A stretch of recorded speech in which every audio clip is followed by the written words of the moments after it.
Hello, everyone, and welcome to Geeky Geezers.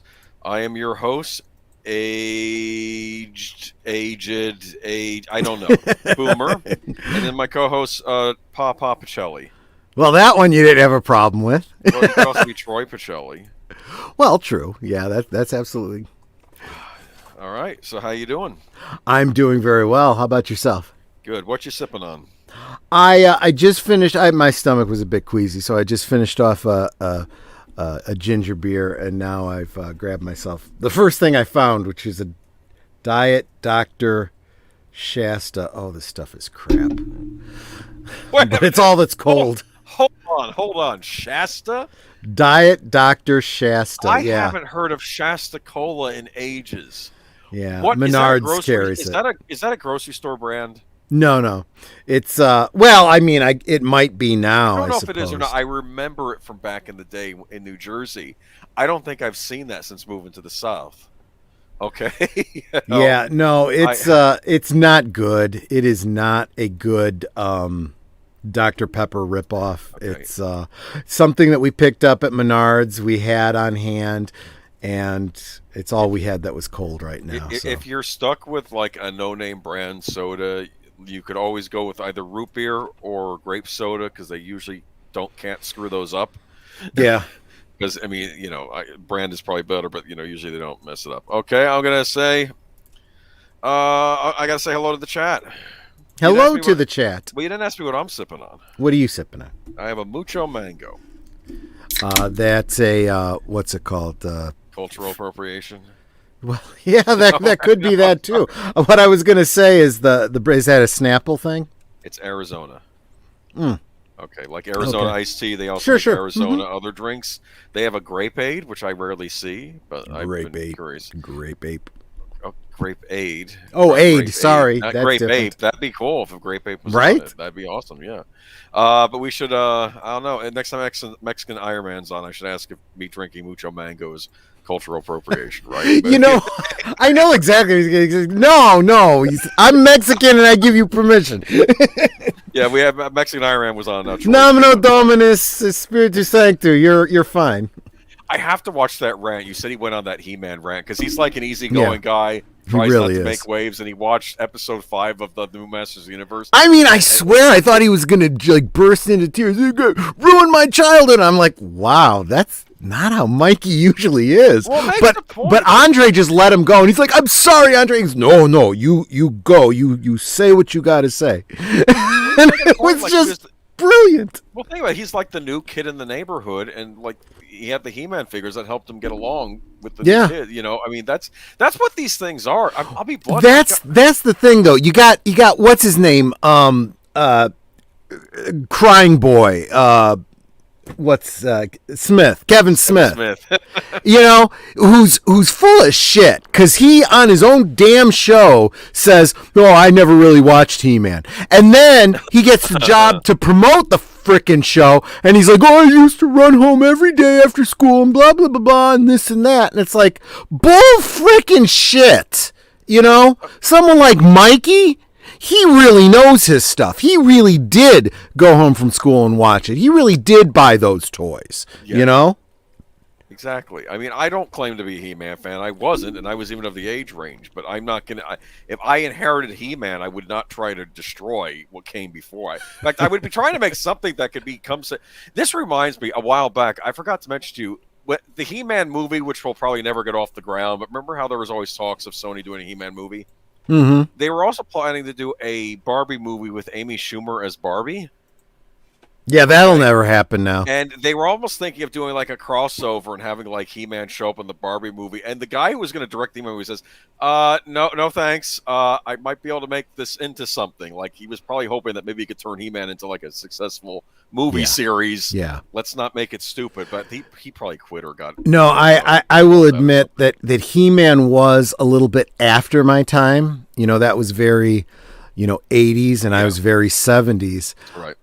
In fact, He-Man fans would probably be very upset with me because whenever I would get like cheap, garage sale, figures or whatever, I would literally just be buying them for parts because their torsos worked perfectly as muscular tops for Mego bodies. Yeah, because you had you would take the Skeletor head off or something like Yeah, that, right? because this was the thing. The Mego figures are 6 inches, or no, not 6 inches tall, right? And everything's proportionate. But the He-Man figures had exactly the same size torsos, but small heads and short arms and legs. Yeah. So I'd pop off the arms and legs, and I'd put on the arms and the legs from the Mego bodies, and there was a way to convert them to put the heads on them, so you could have a big muscular chest, with normal proportion everything else, Yeah, but you could get I have to admit though those battle damage He-Man figures look kind of cool, didn't they? Yeah, you saw on screen. I showed that we have the one Skeletor one.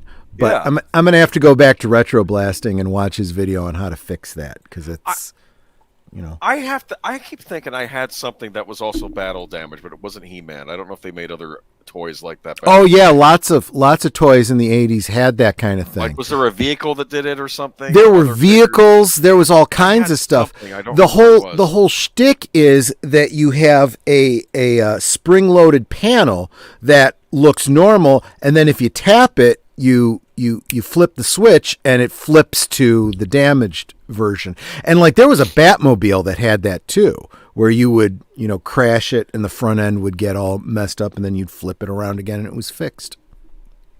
That's cool. Mhm. I like that. Yep. All right, I should say hi to the chat. Yeah, the way I'm seeing it, it looks like Auditor Dread was first. I mean, if there was someone before him, I've missed it. I don't know. I'll see what I'm seeing on the screen now. Melissa Harrison's son. And yes, that? Auditor Dread. See, I love it when people take the time to notice the thumbnail, because I put a lot of work into that damn thumbnail. Yes, Auditor Dread. We will be talking about Gina Carano tonight. Yeah. Melissa Harris thinks that CW will ruin. We'll cover that. Don't worry about that. Is that Gina Carano breaking someone's neck with her Yep. legs? That lucky guy. I'm not gonna. Right? If you're gonna go, that's the way to go. That reminds me one time. Never mind. Like someone was pretending to attack me with, I think, a book that had Dita Von Teese on the cover, and I said, you know what? I could think of worse ways to go. Yeah. Right. I mean, that's the last thing I'm going to see. Okay. Not the worst things. Okay, we got Joshua V, Netters Network. Hi, Nanette. Zootopia. You actually missed Daniel Horizon Herron. Talker. He's going to give you grief on Wednesday. Who's going to give me grief on Wednesday? Daniel. Yeah, Why? for skipping him. Not saying hi to him in the chat. No, I'll say hi to him, but he's busy tonight. I don't know if he's got a date or something. That's not allowed. Okay. Who's more important? Yeah, you're right. He's out with someone named Rebecca. Or some woman. Okay, I don't know. Come on. Hang out with the Geeky Geezers, okay? We can be romantic. Well, maybe Troy can. Anyway. Horizon Talker. I love how he says, instead of retracting his comment, he just, corrects it in the next comment. He goes, "Hello, the chat. I mean, hello." Okay, well, there you go. I'm simping on Jaws. I don't know what that means. Must be a drink. I don't know. Oh, sipping. Okay. Speaking of garage sales, Or simping. Yeah, he could be simping. He's just into sharks. Is it Shark Week? I don't know. You know what was interesting? My uncle was telling me how he had a neighbor, someone in his neighborhood that was having an estate sale, and apparently they're getting rid of a bunch of stuff or something because I guess the house got taken over by, I guess they didn't pay or whatever. And apparently there was all sorts of that fancy, expensive Lord of the Rings memorabilia in that house. Yeah. I didn't stop by though and get like the swords and stuff, but I don't know. I didn't go check it out. But Horizon Talker, be very careful about what you grab. I mean, make sure you're getting what you think you're getting. If you're looking at a red box, see if it's the actual, vintage red box, or if it's the new 5th edition that's put into the vintage looking style. I have a red box for D&D. Yeah, I did too. Of course, it's one of these wonderful boxes where it didn't get shelved right, and then part of the end splits. You know those? Yeah. You know when Yeah, that yeah. happens? I do. That's not the good old days, but we can talk about better Well, good old but we days. did talk about. I did specifically talk about that red box and some of that old D&D stuff, first and second edition, on Mr. Matchstick's Cultural Fortress. Oh, that's right. You did mention it, yeah. Yep. Now it's all Stranger Things. It's gotten trendy. And There even was a box set in the style of Stranger Things for this fifth edition too. They were big on wrapping it in a nice packaging, but it's still, the stupid Sun Times rules. Okay, but anyway, we should talk about the good old days, right? No? Oh, absolutely. It's all we always should, because there's nothing frickin' going on good these days. We're going to talk. I had this idea a couple weeks ago. We're going to talk about the shopping malls. Now, usually if you go to a mall now, it's a very depressing sight. At least they are in my area. Like, there's nothing around. The food court is looking deserted. It's like there are like 4 restaurants in there. But back in the day, especially in the 80s, the shopping mall was a big deal, okay? This is where you went to get cool stuff, eat interesting food, and if there's a movie theater, you go to the movies next to it. There was always a big fountain in the middle of it, remember? Okay? Oh, yeah. And I'll tell you, I mean, it's funny because you just mentioned Stranger Things, and Stranger Things set their whole second season in a mall like that. I remember and that. that was specifically for the nostalgic element. And I'll tell you what, that was a very smart thing to do, because it was a place where everybody could come, hang out, sit in the food court, go to the the teeny bopper stores and buy your gel bracelets and your whatever. Well, people typically now they think of Hot Topic, but when I was growing up, it was Spencer's Gifts. Remember Spencer Spencer's Gifts? Oh, I absolutely do. Yeah. That was where they had all the weird stuff. Like you get whoopee cushions. You could get the stick of gum that would make the person like the teeth turn black. That sort of thing. And you would like to buy this stuff to try and play pranks on your friends. Yeah, all kinds of novelties, but they also had the dark horror, stuff, and the adult room in the back too. Yeah, and there was adult novelty stuff there too, which yep. I had to stay away from. And there was an adult room like with certain videotapes or other paraphernalia, videos and toys and stuff goodness. for an older audience. Yes, absolutely. You also had, oftentimes you had a multiplex there, so you could see your films. And that was great. You go to the food court, have your food, then you go see your movie, come back to the food court and go to like get ice cream or a pretzel and sit and talk about the movie that you just saw. Yeah. Again, very social. Oftentimes there was an arcade there. What do you call it? The laser tag or battle tag? Laser tag. Oh yeah. Yeah, there were the two there was what's the competitor called again? Photon. Photon. I had a Photon set. I didn't have a laser tag. Oh, that's a whole nother thing. Okay, but you know what else I remembered though? We had 2 malls in New Jersey when I was growing up. There was the common one I went to, which was the Woodbridge Center Mall. Mm-hmm. The Woodbridge Center Mall, at least at the time, I do not recall it having a food court. Did not have a food court. Huh. There were little, how like you have shops in those outlets, you also had restaurants, like little restaurants. One of them was like a fast food Chinese type place, and the other one, which you would always go to, was Chick-fil-A. Or Chick-fil-A had these restaurants all on the sides of the roads. They were a mall outlet chain. Okay. Yeah. And you would go there. They had the sandwich. They had the chicken nuggets. They had, which are actually good chicken nuggets. They're not like the stuff you get other places. Yeah. Like their actual meat. But anyway, okay. But what else? And you'd go there, you go to Chick-fil-A, you get the waffle fries, so that was a treat. And I would like to go to a store called the Game Room. And the Game Room yes. Did they have them in your area? Yes. And what did the Game Room sell? Let's see if you know. Well, the ones that were by me, not only did they have things like board games and chess and all that kind of stuff, they had the role-playing games, and they had all that kind of stuff, too. Mm-hmm. The miniatures and it the was dice. The tabletop store. Yep. Yeah. Okay, so you had them in your area, too. Mm-hmm, mm-hmm. You'd go in there. And you know what we missed? And I'm so glad that... was it Auditor Dread? I got to look back at the comments. Yeah, Auditor Dread brought it up too. He mentioned KB Toys. Remember that? Oh, KB Toys was, and I didn't even realize it at the time because I wasn't clicked into the business model. They were like a second run toy store. So what happened is you would have your toys released in the big toy stores like Toys R Us and, your department stores and whatnot. And after they'd cycle through, then they would go to KB Toys at a bit of a markdown. And I got a lot of my toys, and I'm talking like Star Wars action figures at KB Toys, right? And across from KB Toys at our mall was the bookstores. It was either Barnes and Nobles or what was the other one?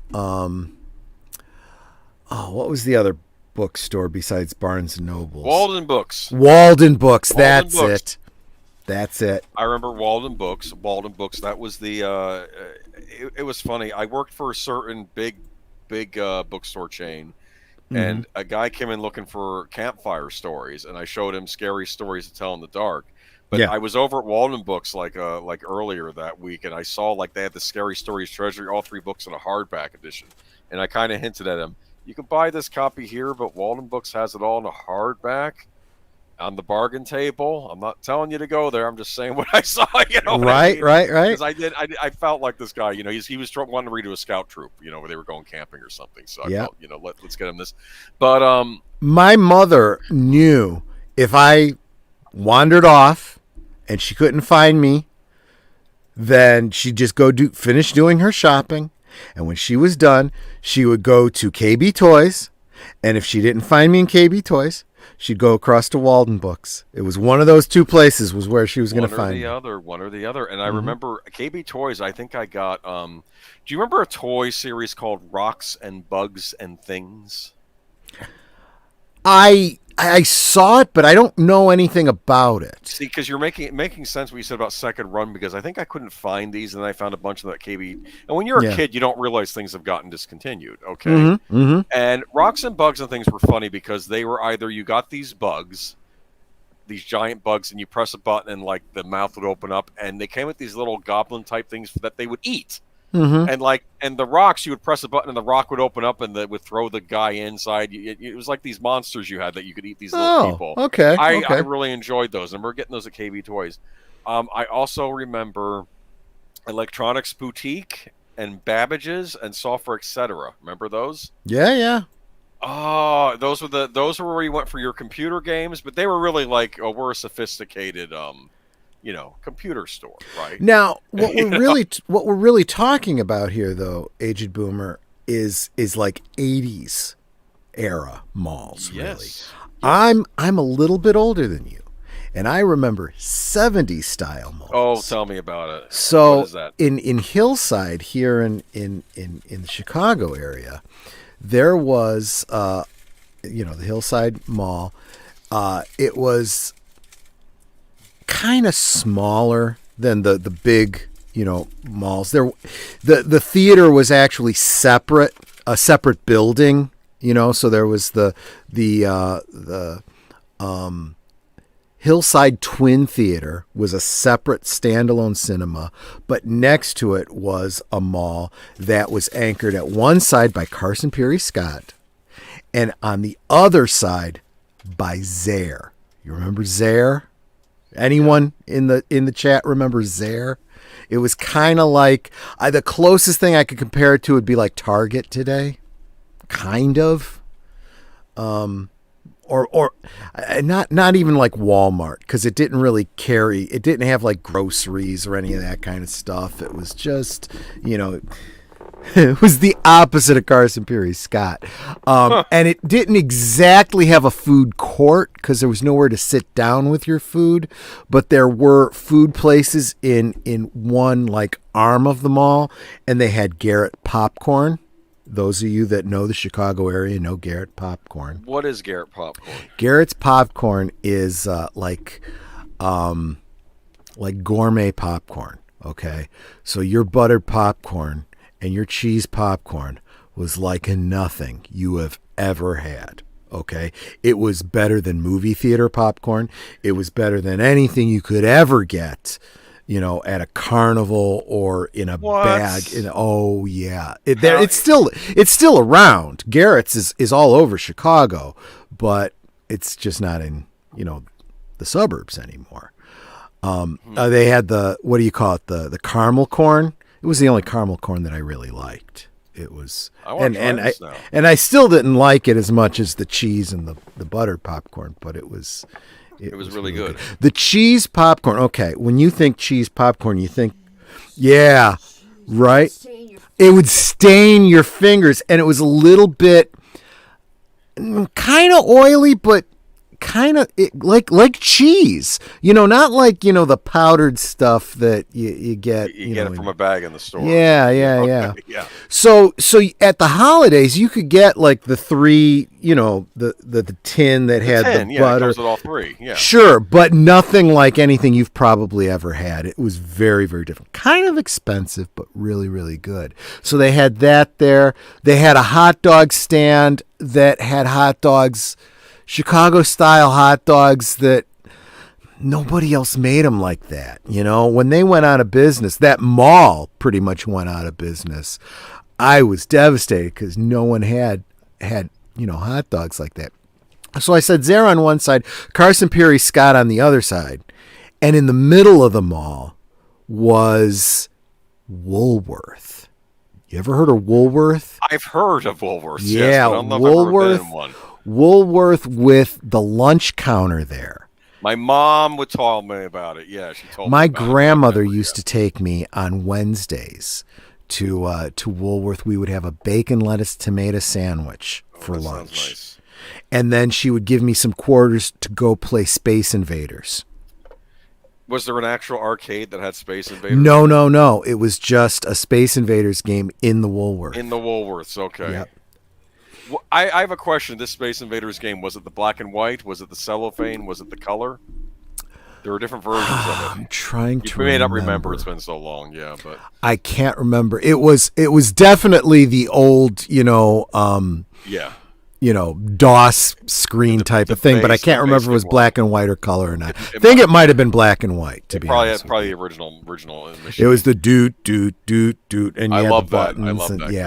Yeah. I have a Space Invaders game for the Super Nintendo, and it's anniversary, and it replicates all of the different Space Invaders. Like, it has the black and white, the color, the weird cellophane where like they would come down through colors that were like on top of the monitor. Yeah. So it like every time I saw that version, I thought that there was something wrong with the screen, like the color was messed up or something. It didn't make sense. Well, it kind of was, because it was supposed to simulate color, even though the graphics weren't colored. Do you understand? Yeah, that's like if it's all going to be one color, just keep it all one color. Don't that's kind of like the old black and white TVs, and they'd give you a green gel to put in front of it. Oh, great! Now it's black and green instead of black and white. Yay. What was the department store that sold candy?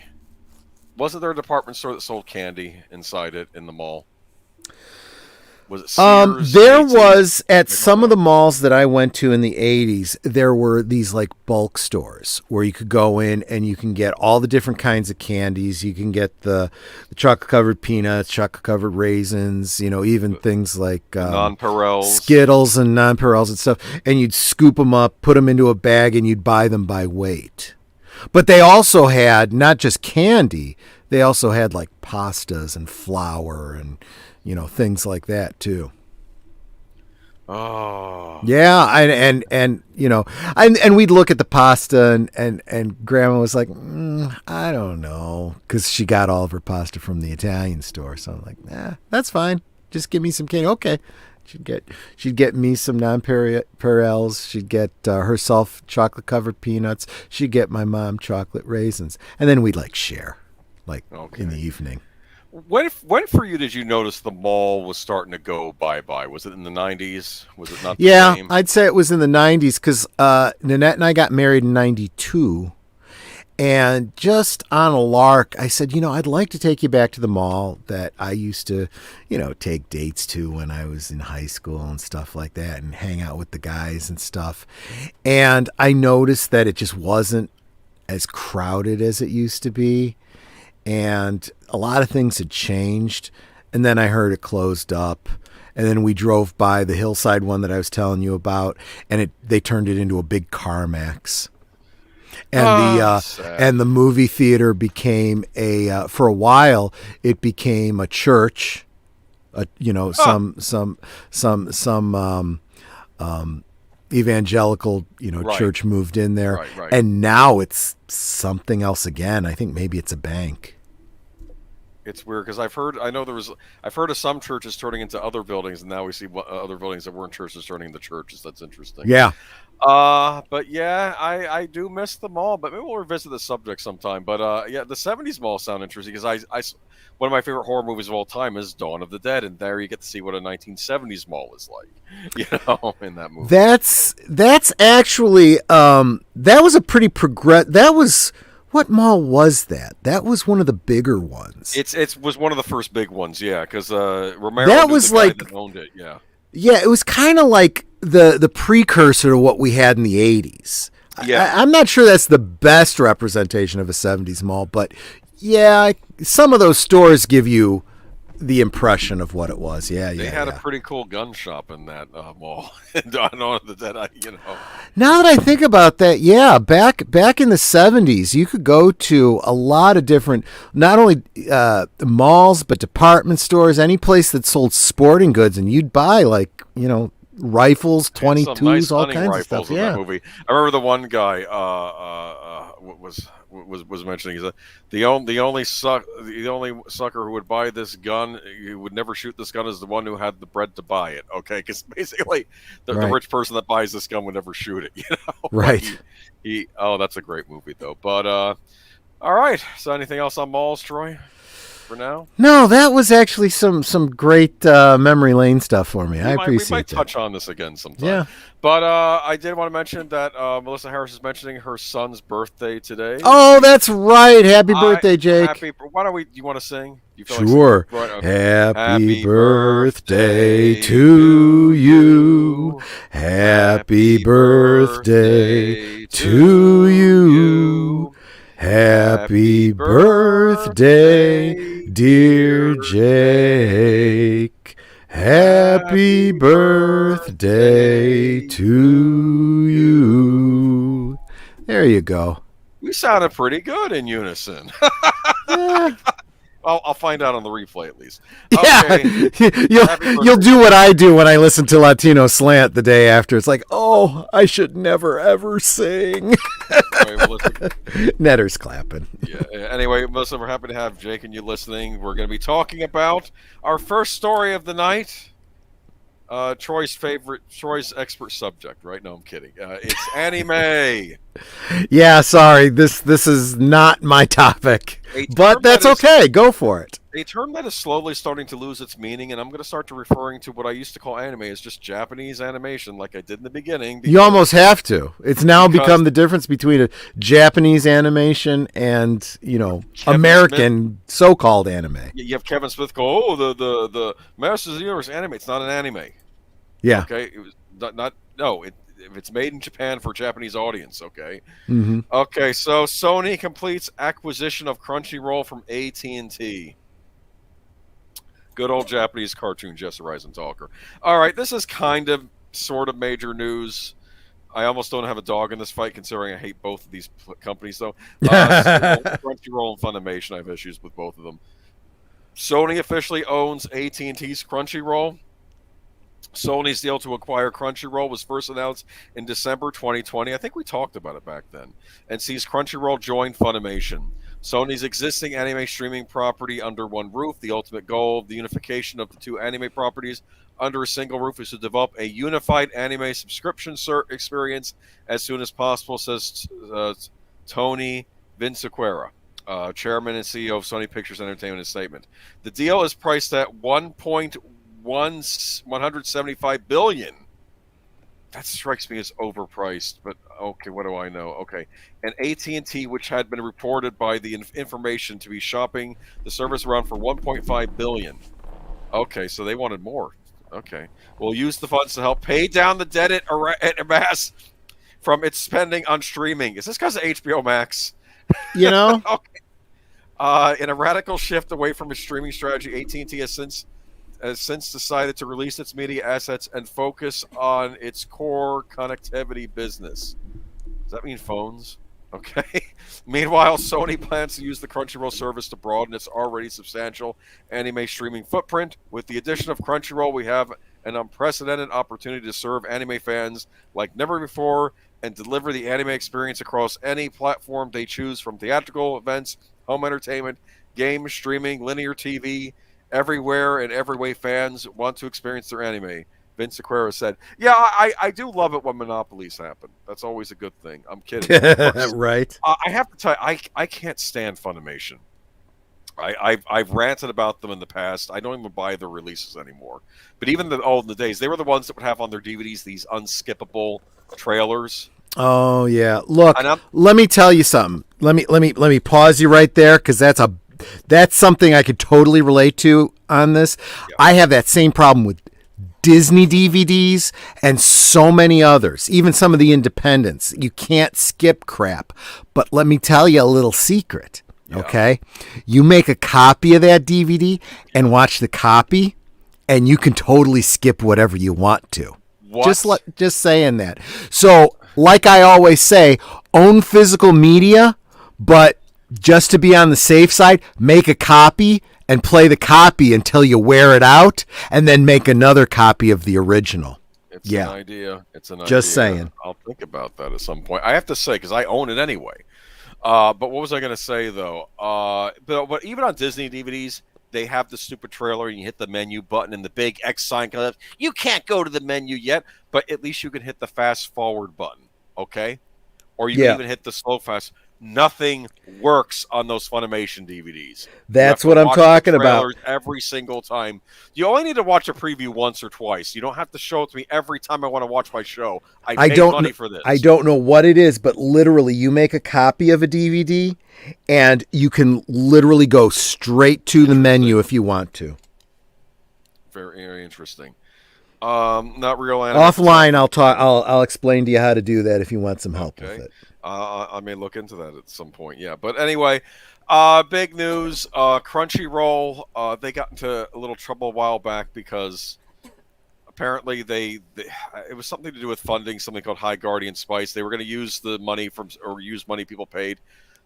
It was some sort of thing where people were funding it, and they were going to fund original anime, but then it was stuff being made in the United States by SJW types instead of stuff being made in Japan, and people were not liking it. And that sounds like a bait and switch to me. Yeah, and now they're owned by Sony, but Funimation has its own problems, the whole Vic Mignogna thing.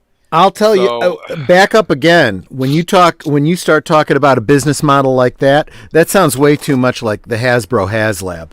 I am not in favor of these big companies who have this kind of money making you shell out the upfront cost to make their product. No, that's not how it goes. You make the damn product and then sell it to us. I am not going to pay for your tooling and your editing and your, marketing and all that bullshit. No, you're the big company. Do it.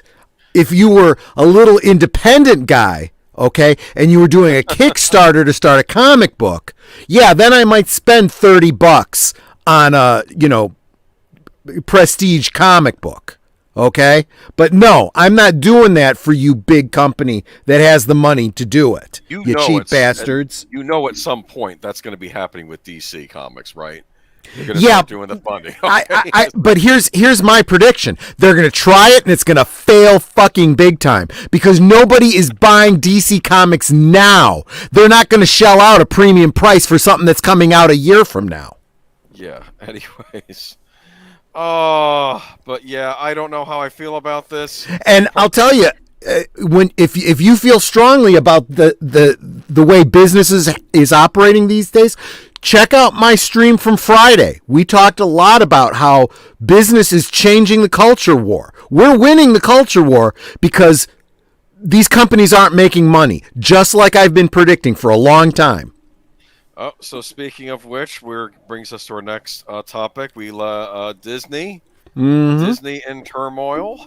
Yeah, I talked a good deal about this on and I this time I specifically cited primary source. Go to Walt Disney themselves and hear what they said. I sat and listened to their whole earnings, third quarter earnings.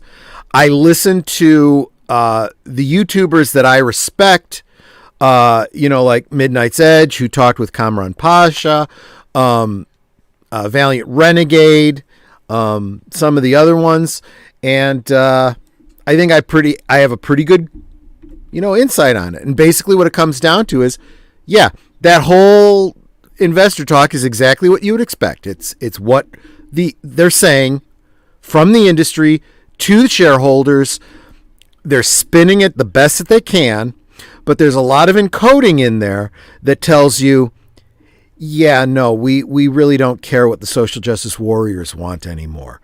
We are going to start making stuff that the consumer wants that will make money so we can start paying you dividends again. They need to make money, especially with how I'm predicting the economy is going to. Absolutely. It you also have to really pay attention when they start talking about China, okay? Because it's very clear that they are keenly aware that the money is not in China for them anymore. China is not their secondary market. It's not. It's not even a market for them anymore. Well, when they're going to the trouble of making movies specifically for China, and then China says, no, we're not going to put them over here, and then they lose a bunch of money. Because China wants the same thing that we do. That's what they want from Disney. They want Disney movies. They don't want Chinese movies. They can make their own movies. They do. Yeah, Mulan didn't do so hot over there, did it? No, but their Mulan story did. Based on their own culture and history, and the original story of Mulan did very well over there. Now, I am going to say this. Midnight's Edge had a really good video up about this, and they're saying the whole Scarlett Johansson suing thing. They're thinking that, because normally they said that would be handled behind the scenes or wanting more money, and they would just settle it. But this was a kind of a media blast. Anybody who knows business, anybody who knows, anybody who's watched movies about business or even the mob, for F's sake, right? It's not anything personal, right? And look, I got this problem. Can we talk about this? Can we work this out? You know what? Yeah, that's fair. We'll work it out. We can't work it out. Okay, we'll take it to the next level. She bypassed a whole bunch of levels to take them to court. And I don't know if Feige's behind this. I know that basically they're saying that there are people in the media, people within Disney, they want Chapek out of there. So let me go ahead and read this article. Yeah, go for it. Yeah. It seems as though creators inside of Disney are not pleased at all with the direction Bob Chapek is taking the company in. Chapek is the new president of Disney, taking over from Bob Iger. He's bringing in a lot of changes that are messing with things that have been run at Disney for quite some time. So Disney has gone through what can only be described as an era of incredible prosperity, and that all happened with Bob Iger at the helm. He was someone who always put the creator first and did everything he could to remove as much red tape for them as possible. He's also the man who oversaw the acquisitions of Pixar, Marvel Studios, Lucasfilm, and more recently 20th Century Fox. Iger, in many ways, the reason why Disney is where it is today, at the top of the food chain in Hollywood and pretty much the world. And he did all of this by making sure his creators were happy and making the best and most profitable movies they could make. Okay, on with it. Here's what our source with very close ties to Disney had to say. So there's a lot to unpack here. First, one of the main takeaways has to be the era of Bob Chapek has begun, and it's begun badly, at least as far as creators are concerned. I can't overstate this. No, wait a minute. Let's pause there. You used a key word that needs to be understood. Okay. What? They said this article refers to creators. Okay, we are in an era, people, where the words that the media uses do not mean what you think they mean. Okay, these These are not creators. They did not create anything. They regurgitate, they reuse, they reimagine, okay? The creators were the unknowns who created beloved classics, okay? We're talking, the creators were George Lucas and Steven Spielberg and Francis Ford Coppola, and those were creators, okay? These people today that they're calling creators are the Kathleen Kennedy and the Kevin Feiges that have inherited someone else's work and are trying to continue, but they don't have the creativity to know what they're doing. You mean the people that make the big bucks off of the Winter Soldier instead of the guy that actually created it? You know? Exactly. Yeah, exactly. Okay.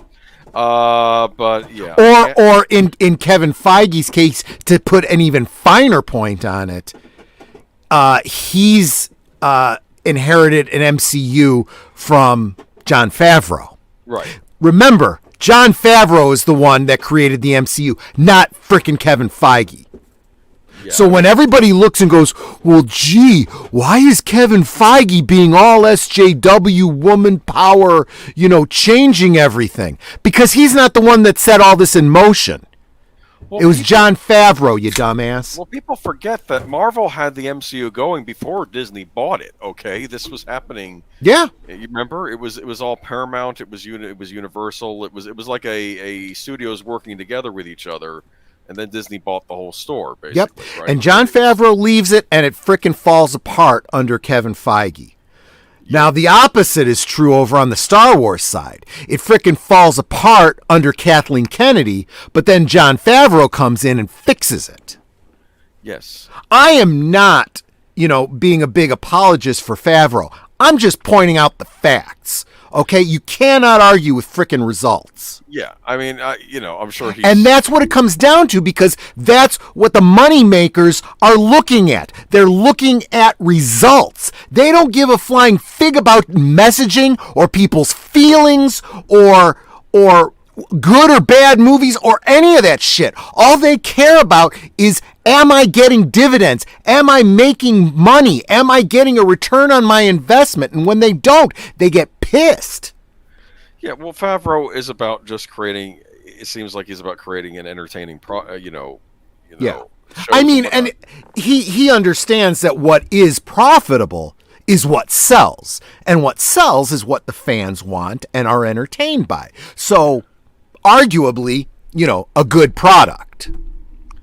So anyway, so it says, I can't overstate this enough. It may seem that many people are paying attention. Not many people are paying attention to the reign of Bob Chapek. Chapek is clearly thinking of merchandising first and content second. Creators at Disney have been put at the very back of the queue, and that's evident from all to see. Scarlett Johansson's lawsuit against Disney for the release of Black Widow on Disney Plus is evidence of that. Chapek's Disney does not care about its creators and creatives. I'm also pretty sure that this must be making Bob Iger absolutely insane. Also, our source spoke at Pixar. Pixar has easily been the studio inside of Disney that's been hit the worst by Chapek's new direction. Their movies, which are huge money spinners for Disney, have been released on Disney Plus for free. That's insane to me, since Pixar's films have made a ridiculous sum of money at the box office. They are family films and are bound to make a bomb at the box office. Well, I don't know. Onward didn't. And they might blame the pandemic on that. Oh, the pandemic, things shut down like a couple weeks later, and people weren't already not going in theaters. But I don't know about that. They don't always hit. Pixar doesn't always hit. They do a lot of the time, but not always. Plus, they got rid of Lasseter. Okay? Lasseter got Me Too'd. He was the big creative thinker over there. So I don't know if modern Pixar is the big the big box office thing. Here's the other thing about the whole day and date release of these videos. Chapek knows that. He sees it, right? He's keenly aware that this is not a good business model. Okay. And along with the China stuff, along with the Koof stuff, along with the parks being closed, he gets it. Okay. So you go bringing a lawsuit against him about it. You're kind of beating the choir over the head with a baseball bat, and that don't make him happy. Okay, Yes. so here's what happens. Disney announces, you know what? We won't be working with Scarlett Johansson anymore. She can go find a job at some other company, but she won't be working for Disney anymore. Oh, and her representation, they won't be working with Disney either. So none of their people will be able to work at Disney either. So there's almost sounds like there's a fight going on inside Disney between two sides. But anyway, No. This isn't just Disney. This is industry wide now. This is Disney reasserting themselves and telling one of the biggest talent representation companies, we're going to put you out of business. feelings don't pay the rent, Auditor Dread says. Yeah. And this is kind of getting back to the way Hollywood has always worked when it did work. You know, what have you done for me lately? And you piss off the wrong people, you go bye-bye. And again, it's just business. We got Horizon Talker saying classic creative blunder. Get new audience. Try to create for that audience. Undercut what originally attracted audience. That's what these creators have been doing all along. Okay. Yeah, these so-called creators. Yeah, exactly. The merchandise isn't selling. The DVDs aren't selling. Okay. And I think JPEG understands this. And I'm not going to say that JPEG's a good guy, but he's basically, I think he's just being practical from the sound of it. Yeah, you know, and we'll certainly circle back around to this, you know, when we start talking about entitled fans, if we actually get to that tonight.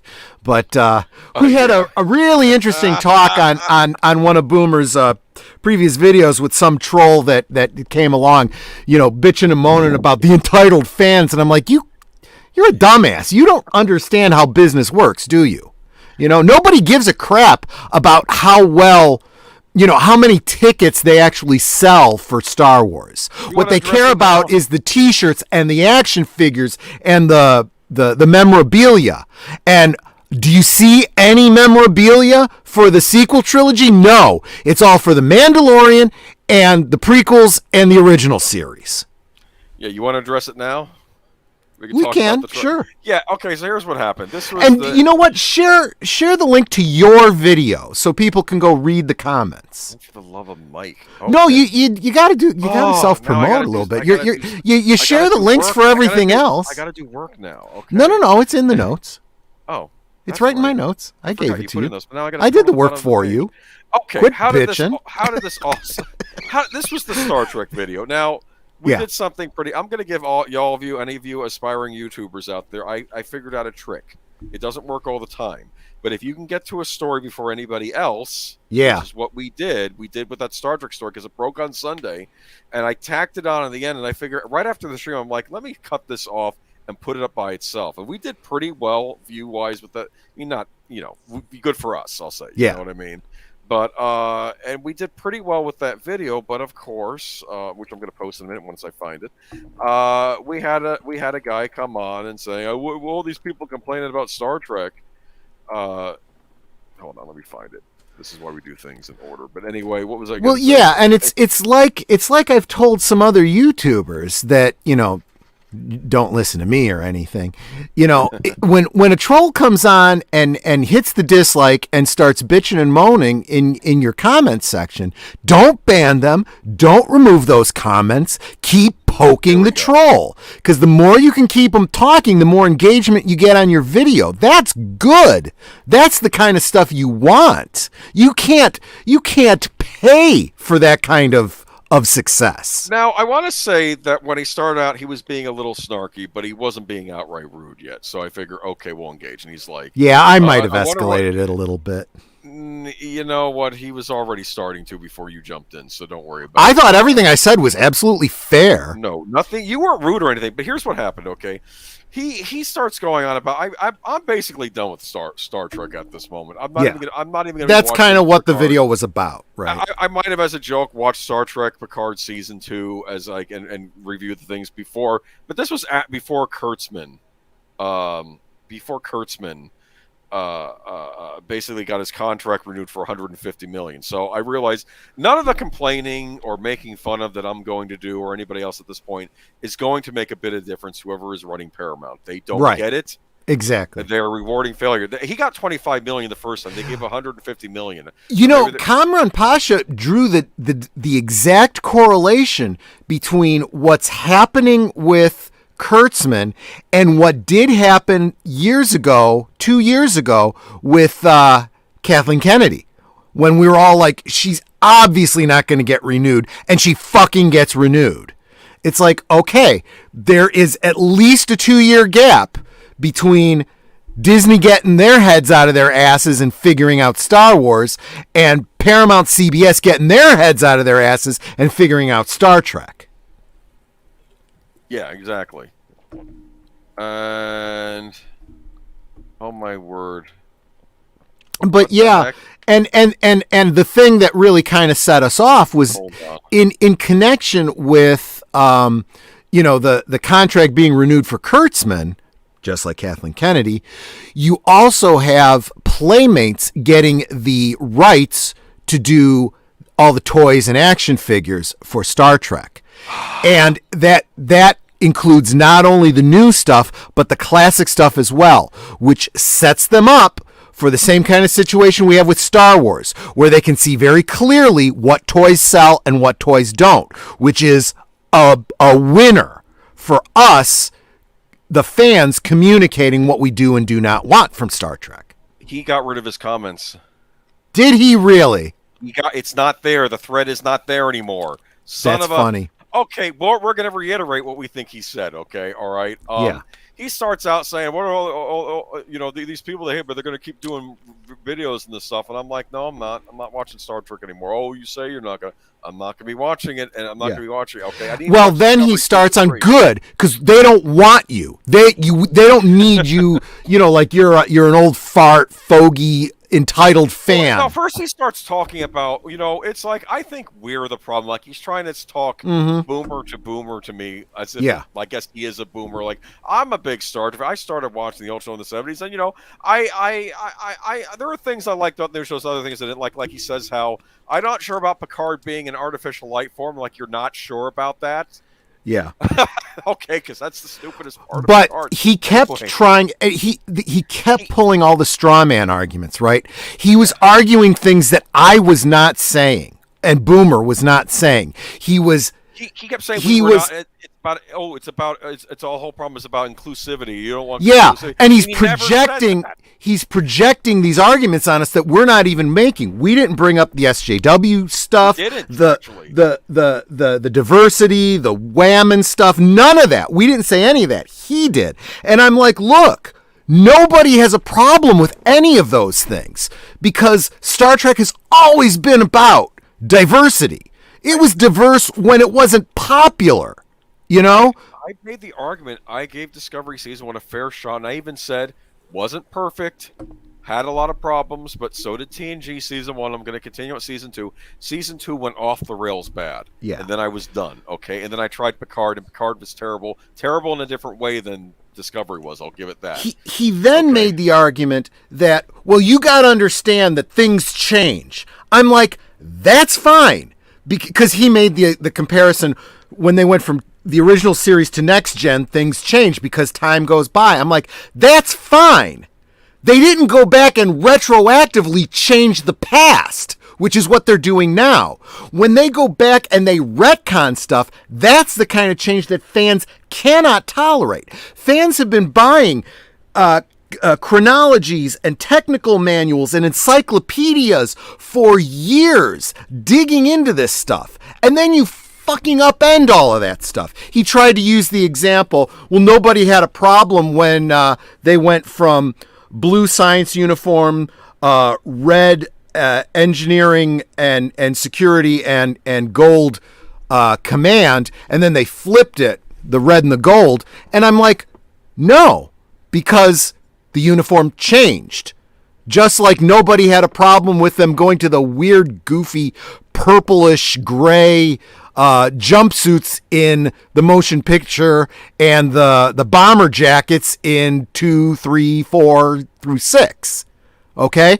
The issue. The problem would be is if you went back in time and retroactively changed what Kirk and Scotty were wearing. What my issue? I'll say this for TNG, and I know Roddenberry wasn't even a big fan of these. I think the like Wrath of Khan uniforms that they had in that.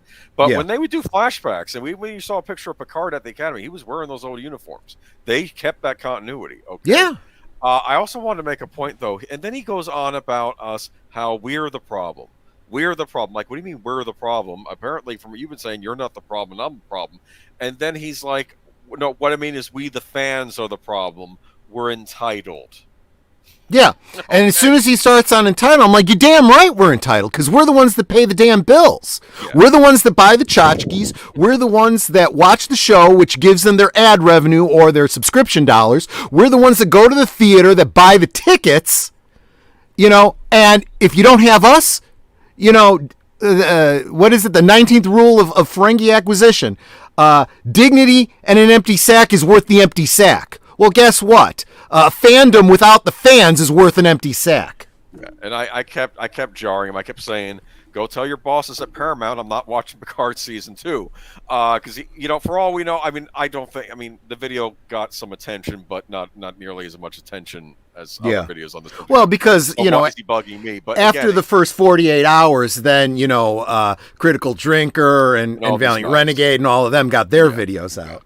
But I have to say, what was he talking about though? But yeah, he was going on entitled, and I kept saying he could have been, for all I know, he was a journalist working for some stupid brag online saying these are what the fans act like. I'm gonna put quotes on this on here, whatever. Okay. Yeah. All of this nonsense, but he's basically, or it could just be a troll, as Troy said. I don't know. You never know who you're talking to when it's an anonymous person. Okay. Yeah. So you have to be careful what you say too, because they're trying to bait you probably too at the same time. But I have to say, though, he brings up entitled, and the reason why the journalist thing clicked, because this is where it all started. This started with Mass Effect 3. Any Mass Effect fans in the chat, you know what I'm talking about. Mm-hmm. Mass Effect 3 comes out, and the ending is terrible. This was like a big, both computer and gaming console RPG series, a big science fiction RPG series, right? And you get to Mass Effect 3, and I didn't really play that series, but from what I heard, all the fans were crying foul over a terrible ending, saying that this does not live up to what came before. They hated the ending with a passion. How like the things you did in the game didn't make a difference on this stupid ending. And from what I heard is a bunch of the staff had already used up their contract by the time they got to the end writing part, and they had people writing it that didn't know what they were doing.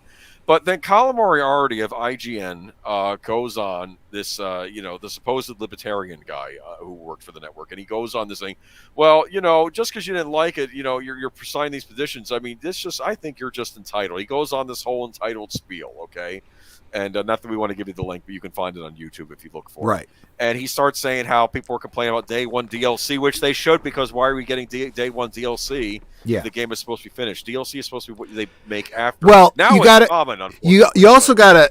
It's also the framing that he put it in, right? Because he says, "Oh, heaven forbid they should want to make money off their product," and then you're sitting there as a fan going, "No, no, no, no. You need to make money off of a product that actually works first." Yeah. Okay? You don't sell me a broken car that doesn't have a drivetrain in it and then say, "Oh, and then you got to pay extra for that drivetrain so that you can actually use the damn car." That's not how business works, you dumbass. Before even a lot of the SJW stuff entered into gaming, we had problems with games having horribly rushed releases, buggy messes. Oh, we'll patch it after launch. And then sometimes it wouldn't even get patched after launch. I remember when Batman Arkham, I think Arkham Origins came out, and there were some game-breaking bugs in it, and people were asking them, "Are you going to fix these game-breaking bugs?" And it says, "I'm sorry, the team is too busy working on the DLC you're going to buy later." And I'm like, fix the game I just bought. I didn't buy that game because of that. Well, I here's where I'm going to blame the fans a little bit. Then you should be taking your thing back and saying, "I want a frickin' refund." This happened with Cyberpunk, the Cyberpunk game that came out. People got fed up, And to their credit, I think Sony, I don't know if Microsoft did, but I think in the company, they allowed refunds on games that were already open. That's how botched that release was. But that was like the culmination of all this mess. But my point is, that whole concept of you've already opened the game or you've already downloaded it or whatever. Yeah, no, that doesn't mean bullshit if you can't play the game, if it's that broken. This was like the first time stores and even the Sony, if you bought electronically, Sony gave your money back. So kudos to them for that. But I have to say, this whole thing too, I can't help but wonder though, when he was defending and yelling at the fans for claiming Entitled, you know that Jessica Chobot had a starring role in that game and she was working for IGN at the time. Do you think that had anything to do with that? Do you think IGN had an interest in that game doing well and yelling at people complaining? Maybe. Okay, I don't know. She's a hack. I'm getting off on a track. Very attractive hack, but a hack nonetheless. Anyways, but my point is that she was in the game as one of the NPCs. Okay, like you could romance her if you wanted to. Yeah, she is an NPC. Okay. Anyways, do you know what happened to Colin Moriarty later on? Do you know what his career? He went over Reichenbach Falls with Holmes. No, I don't know. No, he went to go work with a couple other IGN guys, and they started their own YouTube channel thing called Kinda Funny. And then I think there was something a couple years ago where like it was going to be like a day where women weren't supposed to go to work, like it was supposed to be a day without women. And he made some dad joke or something. It was like, "Oh, finally some peace and quiet" or something, right? And he made that joke on Twitter. It's dumb, but whatever. Yeah. And he got canceled over it. He got let go from his good friend that he had actually supported while the guy had cancer and all this. He basically threw him under the bus and he lost his position at that company. So basically the one who kind of started the whole trend that got people to attack like the fans, like, you know, over complaining about like broken stuff for SJW. So he's the one that gets knifed in the back by the SJW. I mean, I've been saying for a long time, these people are just going to eat their own. This is the way it works. I mean, we're seeing it in our politics today. People with buyer's remorse. Yeah. Same thing's happening in all of these businesses too. But all the problems we're attributing today for attacking the fans being problem. I think it did start there with when that whole entitled fans for Mass Effect 3, and then it spills over to everything like comic books, movies, series. But again, it's what I've been saying since the very beginning of this. You start blaming the fans and saying it's not made for you. You know, things change, go away. We don't want you. And then you are shocked to find out that your business is going out of business because you're not making any money because the fans frickin' left. Yeah.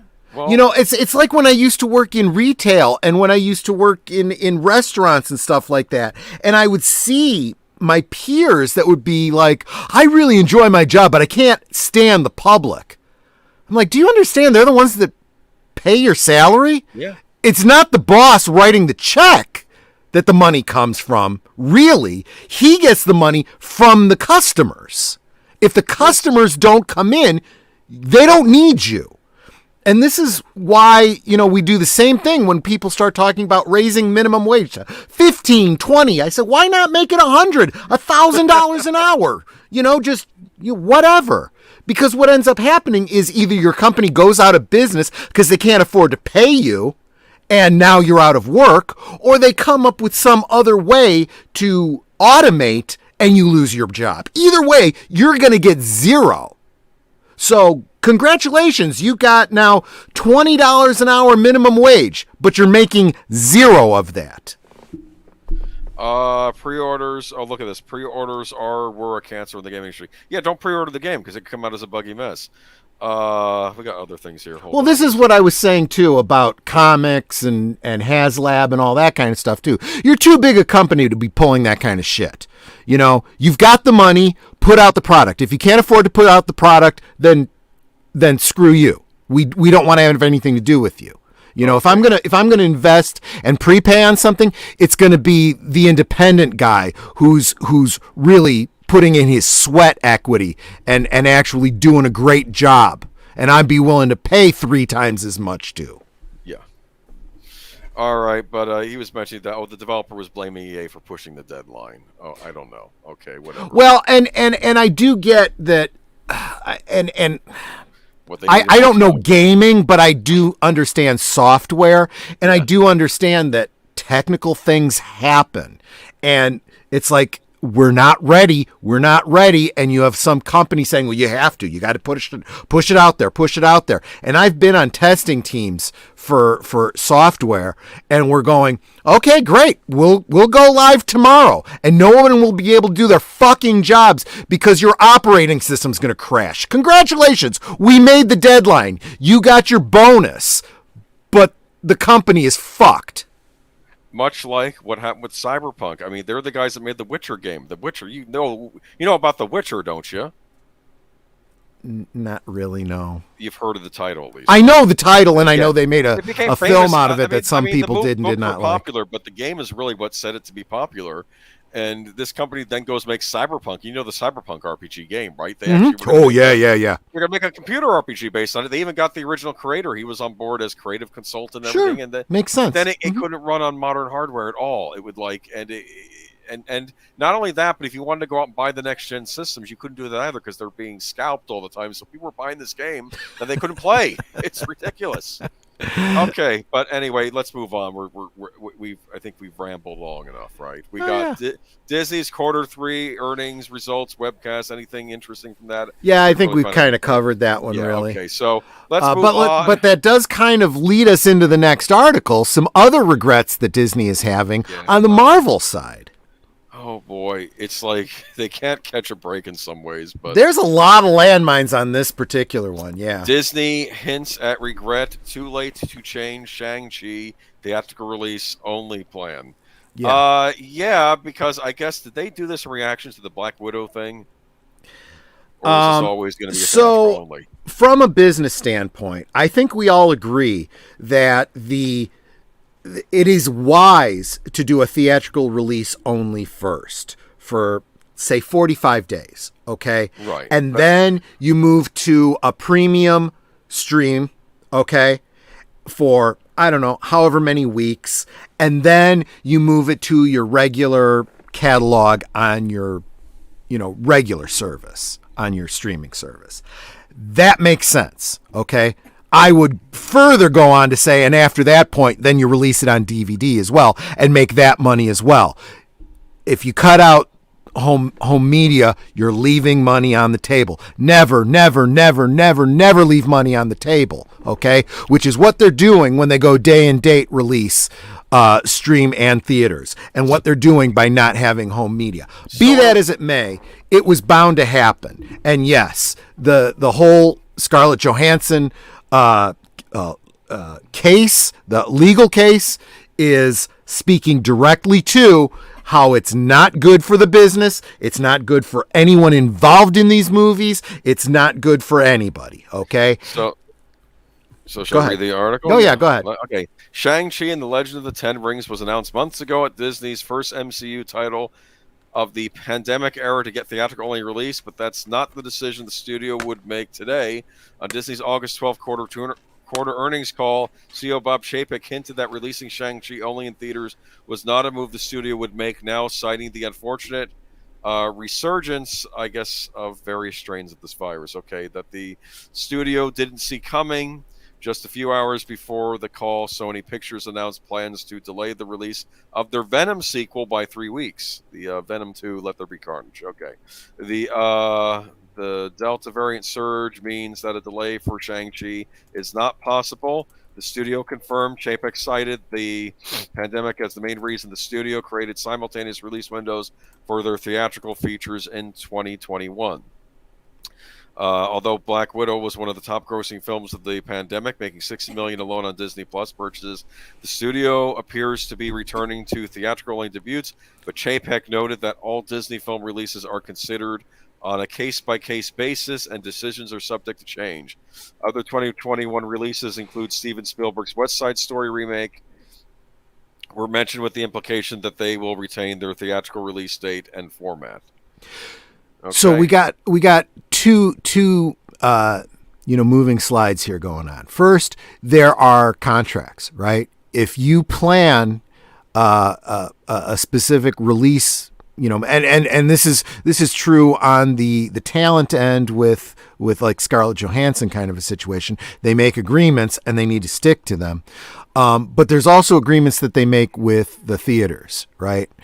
If they tell them you're going to have this movie for 45 days, then you need to honor that. That's just how it is. And that's kind of part of what he's speaking to when he says they can't change that now. They committed to that, and they're kind of locked in. Now, I honestly think that I don't think that Disney has as much regret as this article would have you believe. Okay? I don't think Bob Chapek really has any regrets, even though that's what he would lead you to believe by what he said at the investors meeting. He referred to this release method as an experiment. Okay? But what he's doing is he knows, he's hedging his bets. He knows already that regardless of what method he chose to release Shang-Chi, it was going to be a loser. Okay? This is going to go the Mulan route. It's not even going to be released in China. Nobody gives a flying frack about it here in the United States. Nobody's going to go to see it. No one's going to see it in the theaters. Nobody's going to see it on streaming service. The toys are already on clearance. Okay. We haven't seen that since Captain Man-Hater. So can he use this as an excuse to blame the creators for basically saying, oh, give us just a theatrical release, and then it bombs and says if we had done day and date, it would have done much better. We would have made more money. Can you use this to hammer them? I don't think that's the argument he wants to make. Okay. I think he wants to stand behind the idea because he knows financially it's the best course of action to release it in the theaters first, but not this movie. Any good movie, any movie that people want to see, yes, that should be released 45 days in theater, get all of our cinema dollars first, then put it out take it out of the theaters. Now, if you want to see it, now you got to subscribe to us and pay an extra $30 to see it for the next 45 days. Okay. And then after that, well, you still have to subscribe to us to see it, but now you don't have to spend anything extra to see it. That is an intelligent marketing strategy, and he knows it. Mm-hmm. But yes, he's getting ready to spin, why Shang-Chi doesn't do well. He's gonna use some corporate doublespeak to say, yeah, we got to rethink what we're doing with Marvel. He might be that vague about it. What was the reasoning behind Shang-Chi? I mean, nothing against this character, but I'd never heard of him before. This was put in. The whole idea behind Shang-Chi was planned years ago, and it was specifically to market to China. It was going under the same kind of stupid, wrong-headed thinking that led to the Mulan fiasco. This was Iger, basically. This is Iger wanting those Yep. dollars. Okay. Yep. Okay, so here we go, and we have Sony's story too. We have This is still Marvel, but yeah, it's Sony. You know what's funny? I realized something. Sony is setting up its own MCU with these Spider-Man villain movies, and part of me is wondering, like, I kept attacking Venom, but will the Sony MCU end up being better than what Disney's putting out? I don't know. Probably not, but I don't know. It's interesting. I'll say that. Okay. Okay, here we go again. Despite Hollywood's best efforts, the Delta variant of the thing I can't say has started to spend the movie theater industry's recent gains.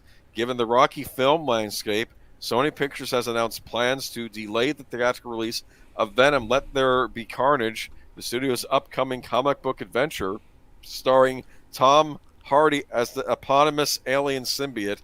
Yeah. The Venom sequel has been delayed several times amid the pandemic. Was set up on September 24th in the U.S. and will now premiere on October 15th. I'm gonna have to convince Daniel to do a Venom rewatch sometime. I'm sorry. Okay, that's a great score, I'm sure, right? No, I'm kidding. You got me on that. I have absolutely no idea. Okay. But the whole idea of a Venom story without Spider-Man in it makes zero sense to me. There's a lot of stupidity in that. There has been some speculation, though, that Tom Holland's Spider-Man might show up in this movie, but we don't know. I'll say this: I was curious about the Morbius movie because apparently Michael Keaton has a spot in that, and I keep wondering, is he playing the Vulture? I don't know. Okay.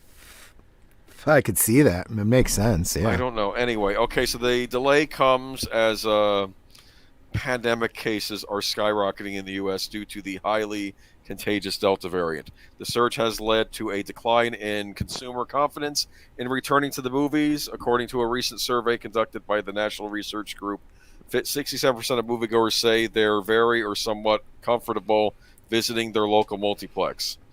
Just want to point out that highly contagious does not mean highly deadly. Just saying. You know, the flu is highly contagious. The common cold is highly contagious. Just pointing that out to you, folks. Well, people have been spinning into a frenzy over this stuff. Okay, but anyway. Andy Serkis is directing this movie. The guy played Gollum, remember? Okay. Good on him. You know, just because he'll pull a profit on it. I mean, but you know, right now it's that money's tied up. You know, when you shell out the money to make a movie, you're going to be sitting around waiting until the world opens back up, if it ever does. You are gambling, but that's what investing is. It's always a gamble. Yeah. I don't have too much to say about this. We're just reporting on this. It went with the other thing. You know, yeah, it does. It does. We throw things at the wall. Let's move on to positive stuff. We have some Star Wars news, right? The Ahsoka TV show, perhaps? Yeah, I guess you could say it's positive. It's definitely Star Wars under Filoni's, Favreau and Filoni's watch, which most Star Wars fans would agree is pretty positive. I did watch all of Rebels. I don't think I've watched hardly any. I honestly haven't seen all of Rebels yet. I watched all of it. There were things I liked, things I didn't like. Sabine was kind of a bland character. I thought she was in there to be a love interest for Ezra. I thought that was what her purpose was going to be on that show, but they didn't go there with her. By the way, switching what I'm sipping on, I now got an actual Diet Cherry Coke. It taste better than the Diet Dr. Chest? Oh, yeah, absolutely. Absolutely it does.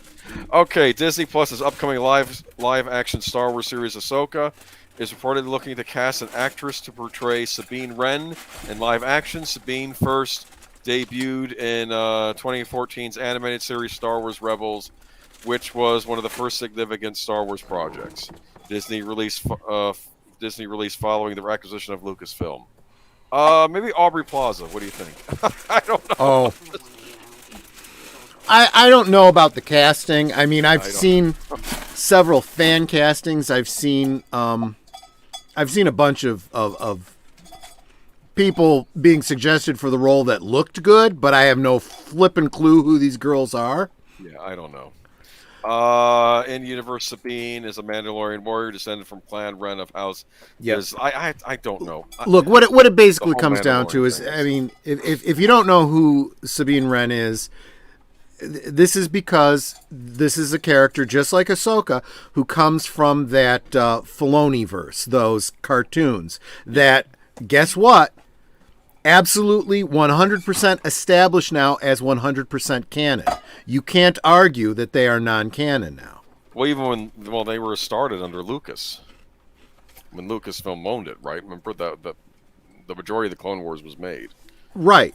I think under the old guard. So and it was. I mean, people have their issues with it, and it wasn't perfect, and some of it was a little clunky. And I would argue that a lot of that has to do with the less than half hour, format of each one of the episodes. Things I have problem with, that one Imperial guy who became known as Fulcrum later on, I forget what his name was. He started out, he became an ally of them, but he starts out as a full-on villain. And I don't like it when shows do this, where you have a guy who's pretty much a straight-up villain from the get-go, but then they ease him into becoming an ally. Or he wasn't as bad as you thought he was, and I'm thinking, well, he kind of was in the beginning of the show, but... Why? During World War II, you had Nazis trying to assassinate Hitler. I mean, these things actually do happen in the real world. I know. You could be on the bad guy's side and then realize, oh, we're the bad guys. The rebels are the good guys. My point is, in the beginning, it established he didn't have a problem being the bad guy. Okay, you know what I'm saying? And then they kind of backtracked and said, oh, it was more complicated than that. But that's not... and I get it, they hadn't had things figured out yet, but it bothers me when Well, shows do that. in a way, It's a minor quibble, it's a okay. very similar kind of character journey as Ahsoka goes on. She starts out as a brash hothead who's all full of herself and can do no wrong, and she seems very Mary Sue-esque until she gets some serious humbling, you know? There were clever things on Rebels, though. For instance, when the Imperials ran into the clone, like Captain Rex and the other clone troopers, the first thing they did was they saluted them. Yeah. Because in the Empire, they were heroes of the Empire, the Republic. You know, they were still respected by the Imperials. You understand? And even when Captain Rex was siding with the Rebels, the one Imperial guy says, "Look, just tell me where they are." I think he was being honest here. He's like, "I'll get you a position at the academy as a teacher or something. Just help me. We won't send you to jail. Just help me now." And I think he was being honest because I think he actually didn't want to, because he was still a veteran of the Clone Wars. You understand? Right, right. Weird how the Imperials still respected the men who fought, the clones who fought in the Clone Wars. I thought that was interesting.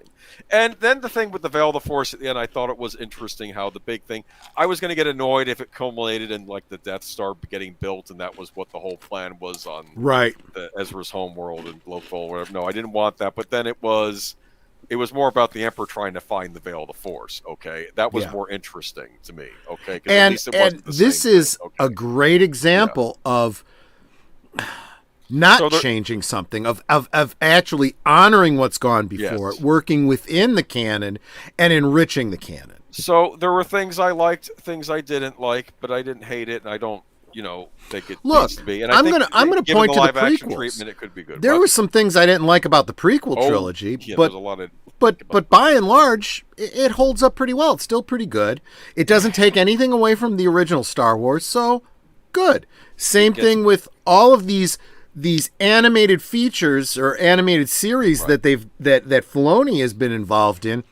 And the point is that those stories are now being canonized in the Mandalorian verse with this Ahsoka TV series. It looks like, though, this Ahsoka TV series is going to introduce Thrawn into the into this universe, which a lot of fans believe means, okay, we're going to get some sort of nod to Heir to the Empire, ultimately. Possibly. That's what they're hoping. The finale of Rebels had Ezra confronting Thrawn, and I think he managed to use these space buildings to transport them to another far distant part of the galaxy.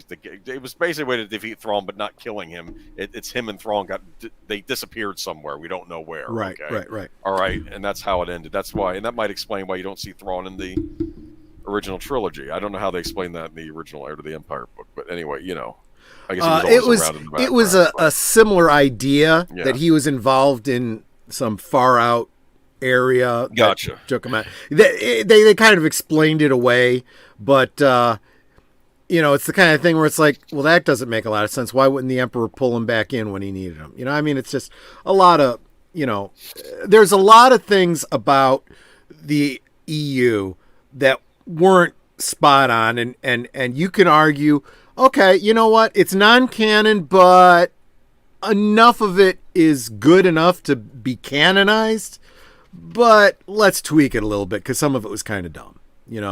We could streamline that a little bit.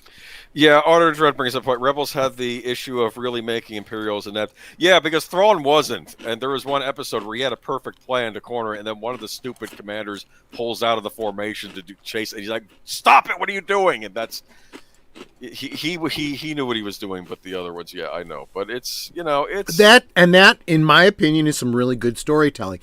The thing that I'm not sure that this article focuses on enough. I mean, for all that we've just talked about with Rebels and Thrawn and Ahsoka, the focus here should be a little bit on Sabine Wren and how her story directly ties into the Mandalorian story. Okay? I mean, with the Mandalorian and Book of Boba Fett and a little bit with Ahsoka and Sabine Wren, we're talking the Darksaber, we're talking about the fall of Mandalore. All of that kind of lore is good stuff that the fans care about. So that that's another thing to kind of dig into. Yeah. And yeah, Rebels was hit and miss for me, but I didn't hate it or anything.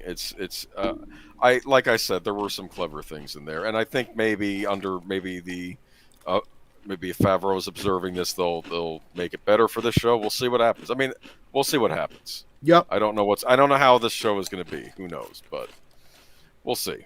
Yep. What else? But given who's involved in it, they've had a good track record so far, so they've earned the benefit of the doubt.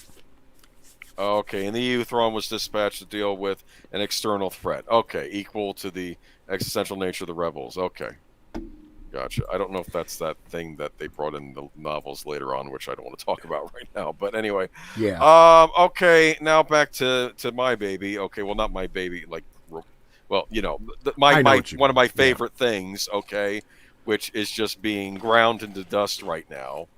And, you know, I'm just glad Ian Fleming isn't alive to see this. Okay, yeah, so... James Bond, Time to Die. It's sad. I don't know. I have no idea. This sounds like a failure, and it hasn't even hit a movie theater yet. That's what this feels like to me, okay? Yeah. I don't think I've seen anything like this. Let me read you the title, okay? No Time to Die... Oh, I got rid of it. No Time to Die needs to earn $900 million to break even as the most expensive James Bond movie ever.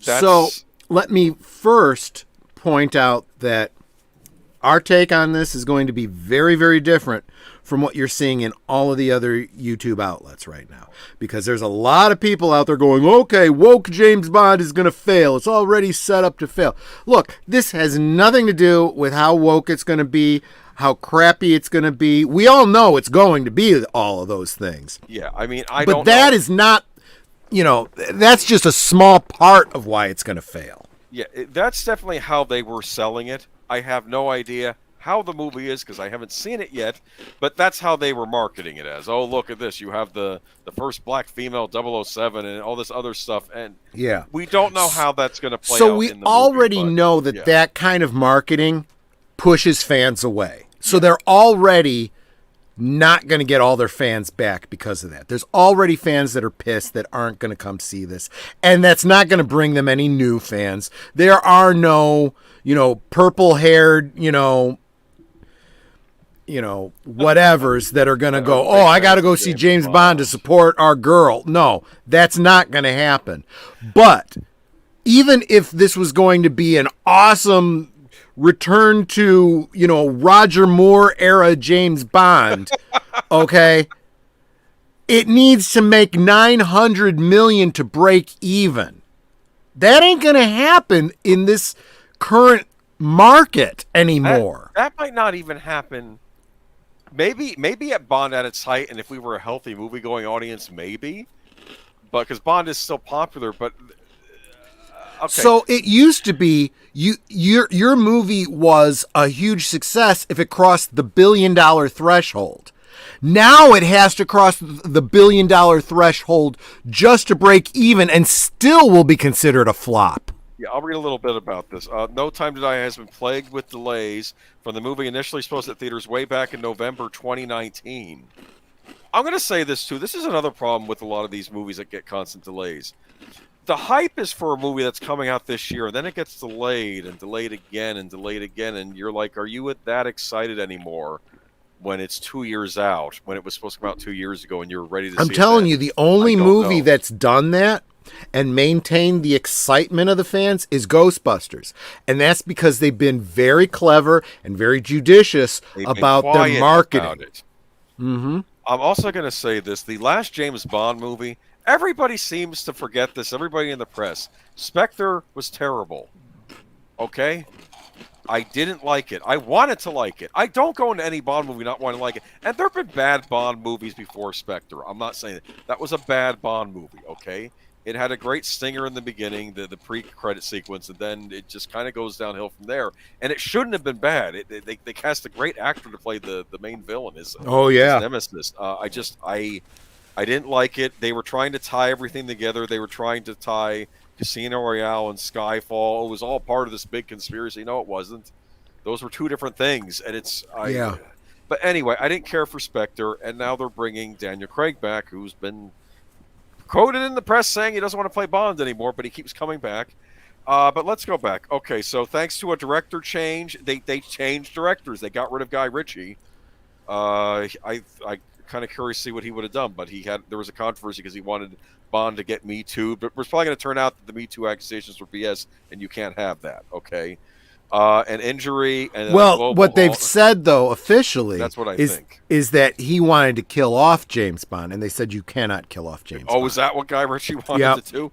That's what the official word has been. Whether there was something else beyond that, I don't know. Okay, so I have no idea. Anyway, set 5 years after the capture of Ernst Stavro Blofeld, No Time to Die finds James Bond having left active service. His peaceful life is short-lived, and he is approached by his friend and CIA officer Felix Leiter, who enlists his help in the search of Valdo Abrachev, a missing scientist. When it becomes apparent that Abrachev has been abducted, Bond must confront a villain whose schemes could see the death of millions. That sounds interesting. I'll say that tagline right there, that sounds interesting to me.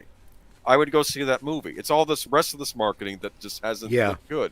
And who knows? The movie could still be good. I'm a little anxious because they brought in Phoebe Waller-Bridge to adjust the script. Yeah.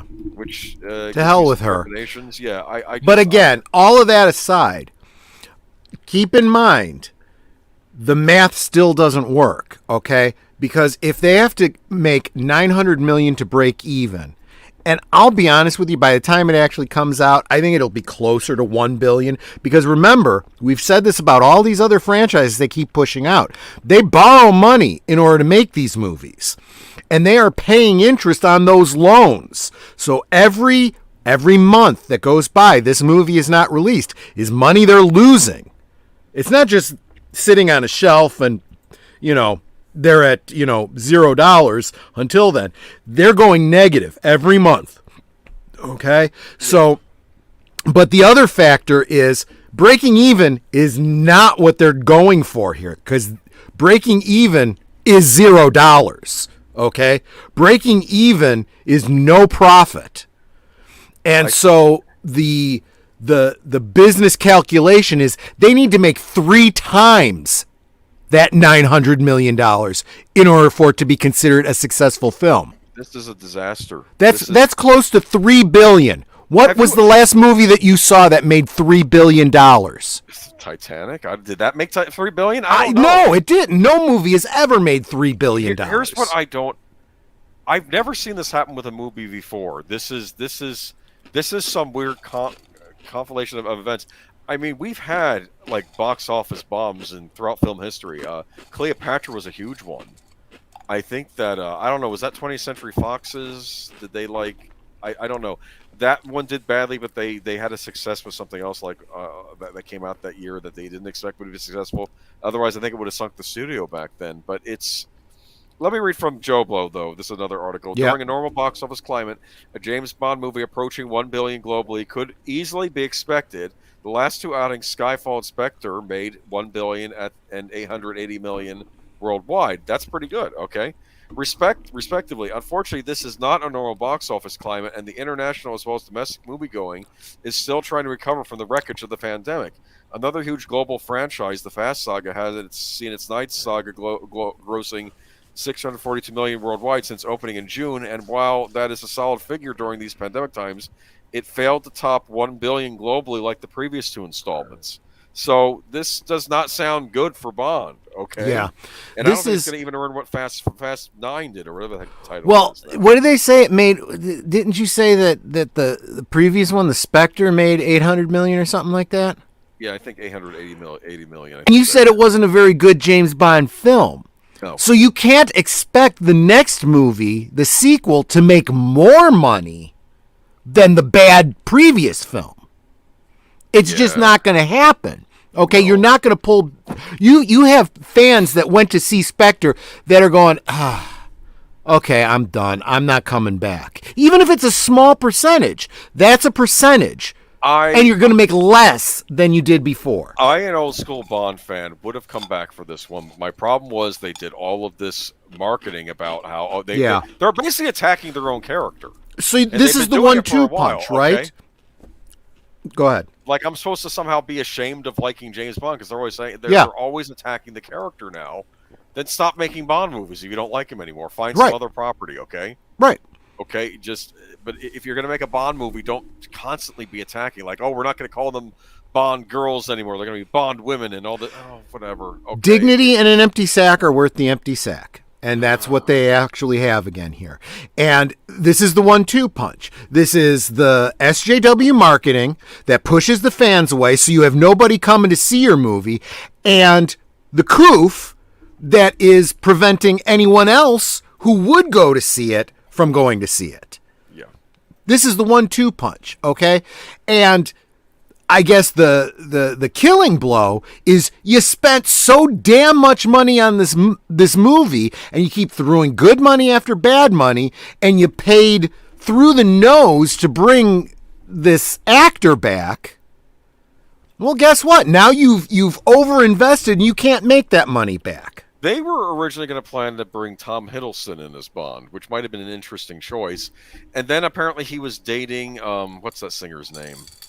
The pop singer. I don't know, but they said no, now he's too much of a name, and then they had to go back and get Craig, and now they paid through the roof for Daniel Craig, who, in my opinion, just isn't invested in the role anymore. And I don't know. Oh, it's funny. They're talking about GoldenEye and the Nintendo 64. But weren't we talking about how?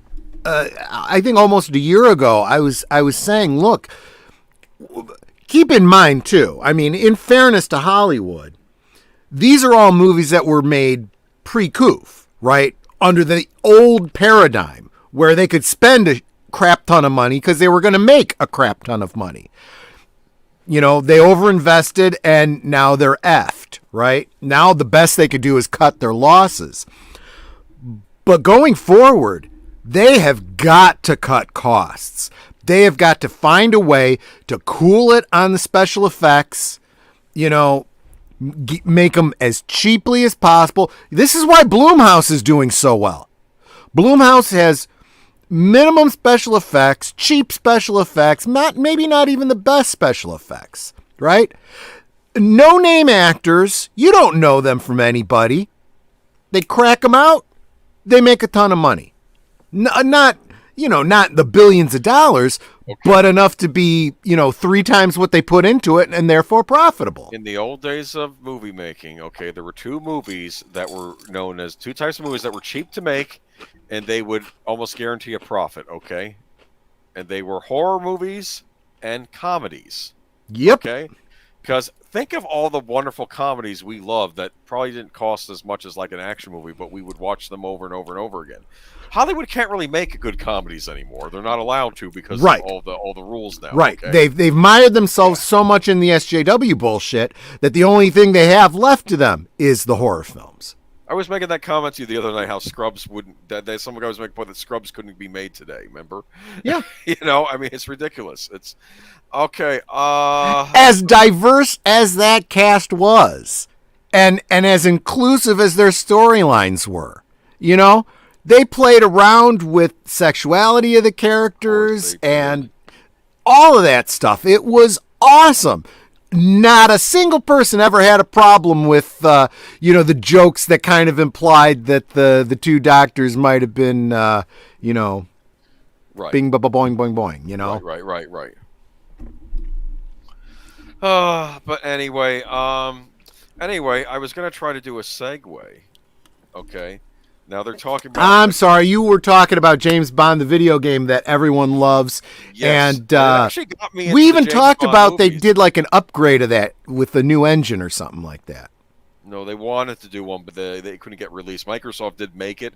No, Microsoft wasn't there a owns fan group that did it? Oh, yeah, of course. Oh, yeah. Oh, no, there are fan groups. There was a fan group that made a game version of Spy Who Loved Me, which I got a real kick out of. Was that the game? Okay, yeah. Yeah, but no, the GoldenEye was the original, but they used the GoldenEye engine and they made Spy Who Loved Me, the Roger Moore one. But yeah, anyway, speaking of games, people, are we excited? The Amiga is the latest game system to get a mini retro remake. I hope that you know what an Amiga is. You know what an Amiga is, Troy? That one might actually be a little bit before my time. Oh Oh my goodness! Am I the only one that knows what an Amiga is? No, Okay? I know what an Amiga is. I am going to tell you what the Amiga was. We didn't own one, okay, but I remember being a kid, and I got an NES for Christmas, and I was like, "Wow, this is much better than those Atari games I was playing." I go over to my cousin Andrew's house, who has this Amiga computer, right? Mhm. And he has a game in there called Shadow the Beast, and I looked at it. I need to explain to you guys, I didn't understand. I couldn't fathom that graphics could look that good. Like two-dimensional sprite-based graphics to look good. It had this stuff called parallax scrolling, okay? I was floored, and it wasn't long after that my brother picked up a Sega Genesis, because the Sega Genesis could sort of get up to that level. Of course, the Amiga at the point, this was what you got for like the best graphics in your computer games, okay? But apparently, if you want to enjoy the good old days of the Amiga, which I guess Troy is not familiar with the Amiga, you can buy a Mini coming out. Okay? Yeah. If you live in England. Well, wasn't Amiga? Wasn't it the precursor to like the Commodore 64 and the 128 and whatnot? No, this was after. Apparently, okay. Commodore made it. Let me read from this article. Commodore's Amiga 500, a home computer that became a popular game system, is receiving a remake. The A500 Mini is being developed by Retro Games Limited, which previously released a mini version of the Commodore 64. They released the Commodore 64 Mini. Did you know that? Mm-hmm. Okay, anyway, the Amiga 500 was the most successful model of the Amiga family of PCs, which started to appear in the mid-'80s and drew a devoted following as gaming systems, particularly in Europe. While the A500 Mini is clearly based on the Amiga 500, Retro Games Limited says it'll also emulate the more powerful AGA graphics hardware from the Amiga 1200. Okay, maybe my cousin had the 12. I don't know. It was an Amiga, okay? I'm not a computer expert.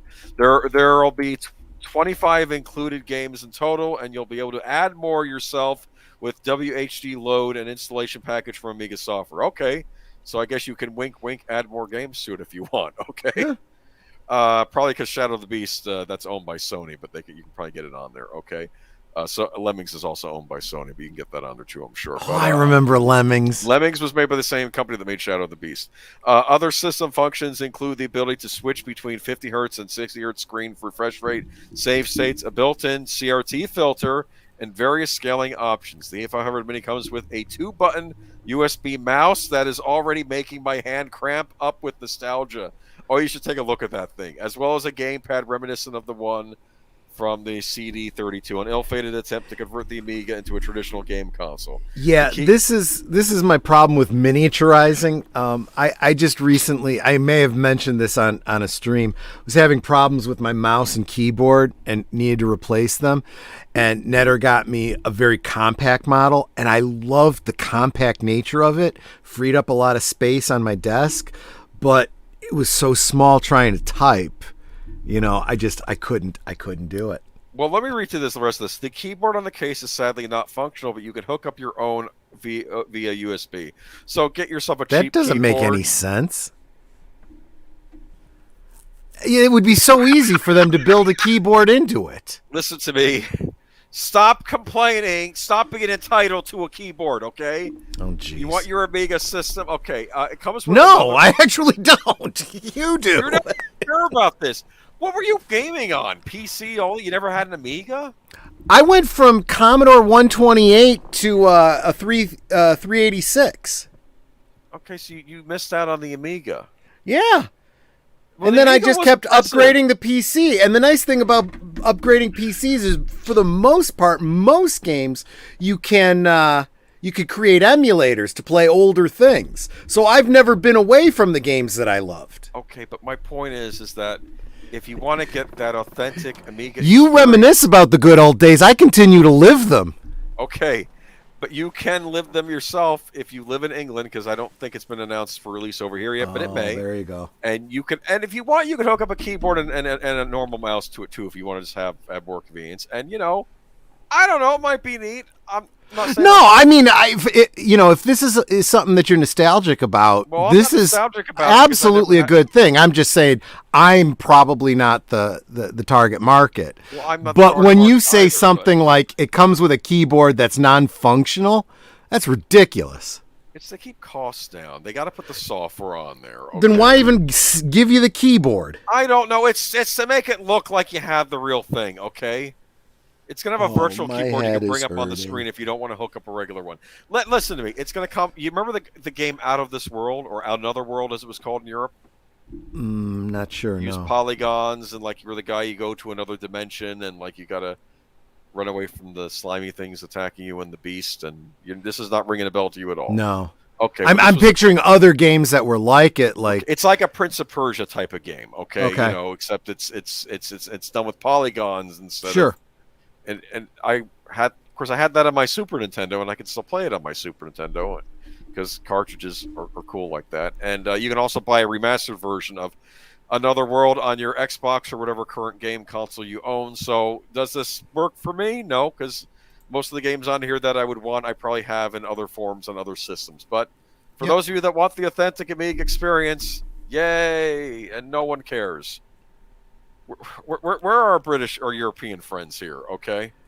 Yeah, I don't know. I don't see my Brit Okay, buddies. they in would the, understand in the what chat, I'm talking there about. There you go. Okay, Lemmings, Horizon Talker. I finished the default maps on the back when I was a lad. Yes, okay, Horizon Talker. I guess you're from England, right? I think. I don't know. Anyway, and the next article I put there just because I knew you were a fan of Nintendo. I thought you might be interested in it. If not, you can skip it. Well, we'll talk about it real quick. Nintendo's good like this, and they've actually done this for a long time. In fact, if you want to go ahead and read the article, I gotta run real quick. I'll be right back. Yeah, he gets to take a pee. I'll get you a drink. Sit. All right. This is Starlight. Nintendo Switch game stations have been making their way to hospitals and healthcare facilities across the country. Nintendo's actually been doing this for years. This is not new, but it's cool that they do this. They donate these specially made game consoles for hospitals for, sick people to use. I'll read from the article a bit, okay? Starlight Nintendo Switch Gaming. Okay, each station comes preloaded with more than 25 games, from Super Mario Party to The Legend of Zelda Breath of the Wild. The station is specifically specially designed and manufactured by Nintendo for use in a hospital setting. If you click on the article, you can take a look at the picture of this thing.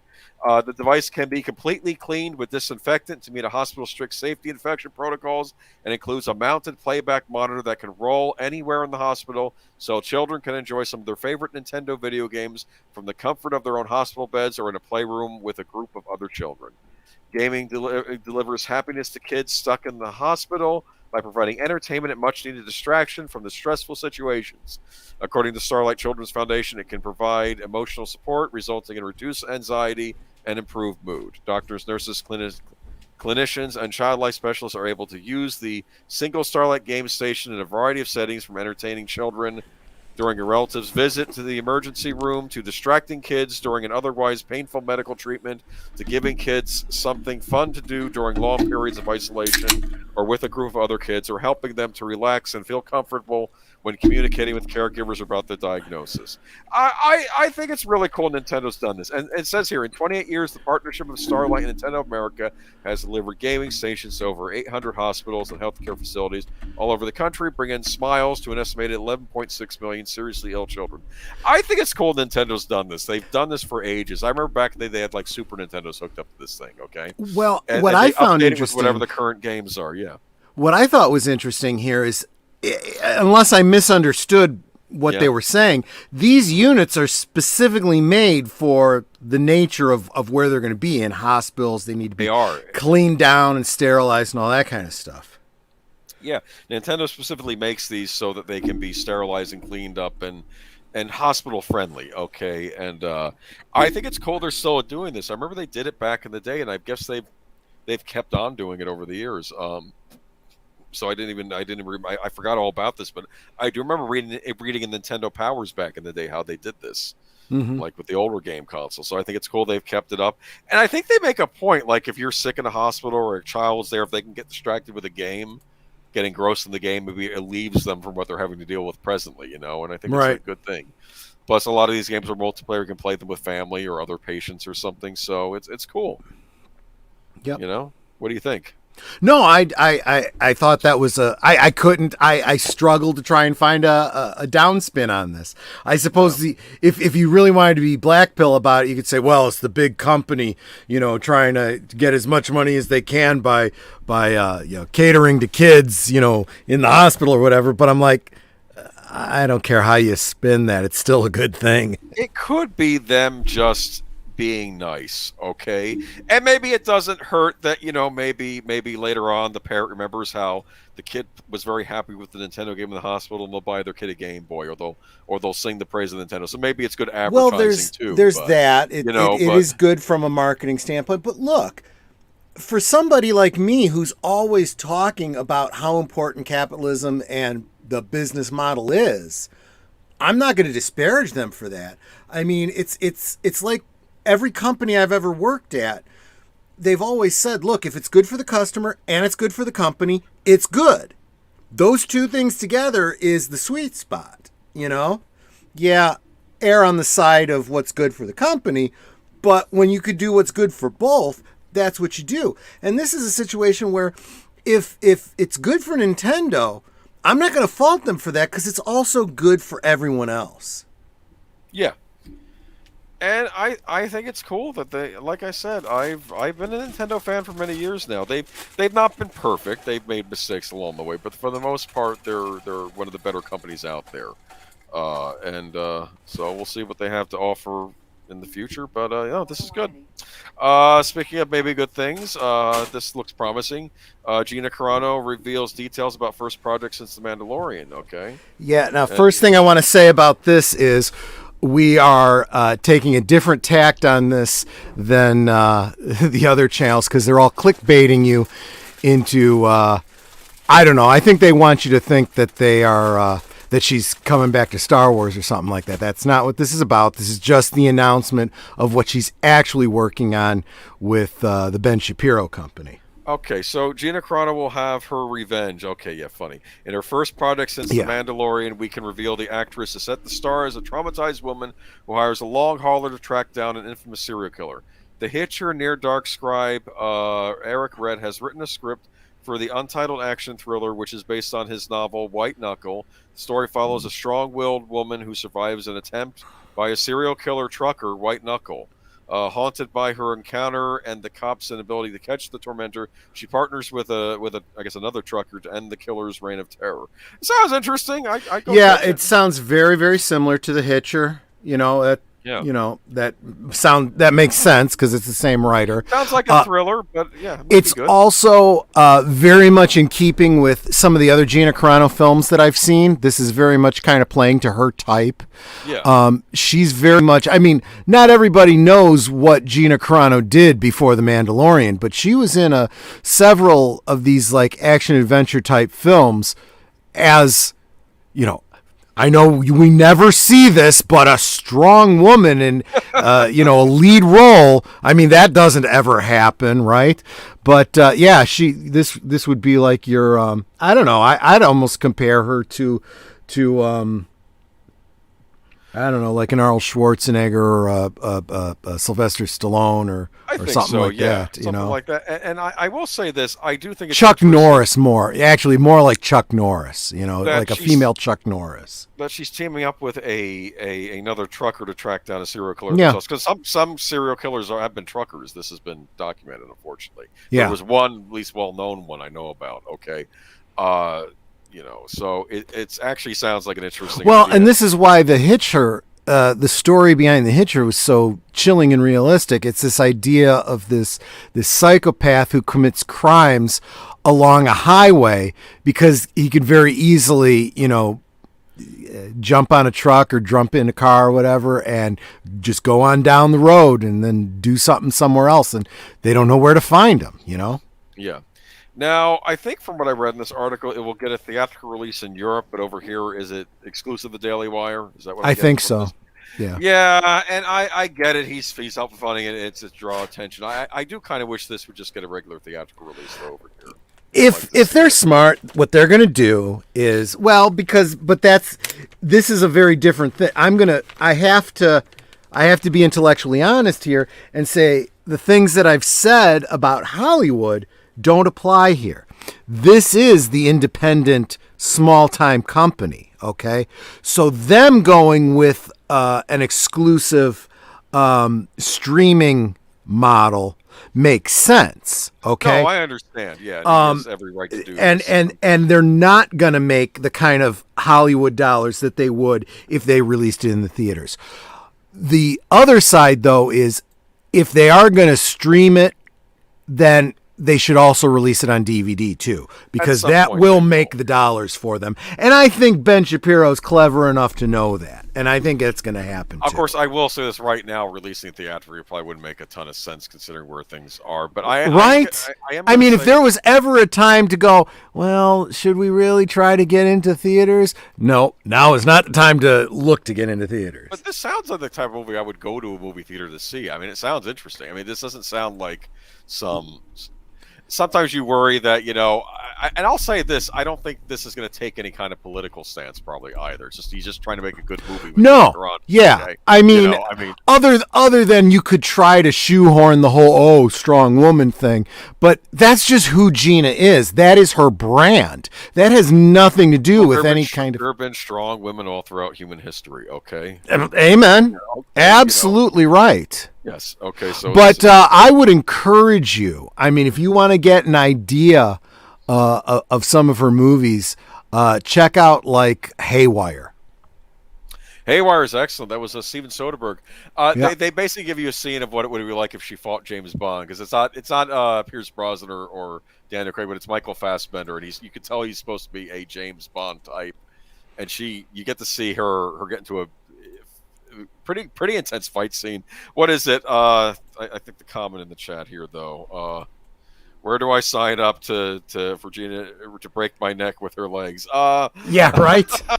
That's I am not sure if that one was from Haywire, or if that one was from. It might have been Haywire. But there was actually a lot of good movies she's been in. She was in Extraction. She was in Heist.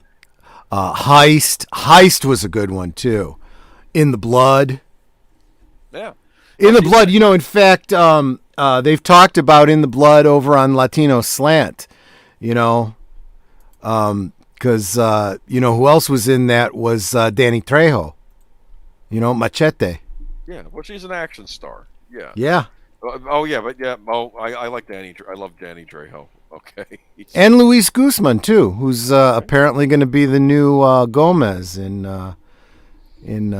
a story we'll be talking about probably next week. Oh, I didn't know about this, but I'll look forward to learning about that. But yeah, the movie sounds good to me. It might be enough to get me to get on that Daily Wire thing too. Yeah, just to see it. I'm curious.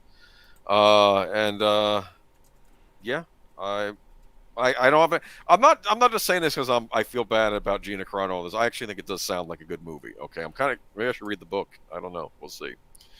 But I wish her the best of luck with this, and hopefully a career resurgence in whatever form that takes. Well, I think this also has in its favor the opposite problem that the SJW marketing does. Right, this is going to have the Chick-fil-A effect going on here, because you will have a metric shit ton of fans coming out and saying, I'm all over that. I will support that. I will buy that DVD. I'll subscribe so I can see her movie, just because of what was done to her and to send that message to Hollywood.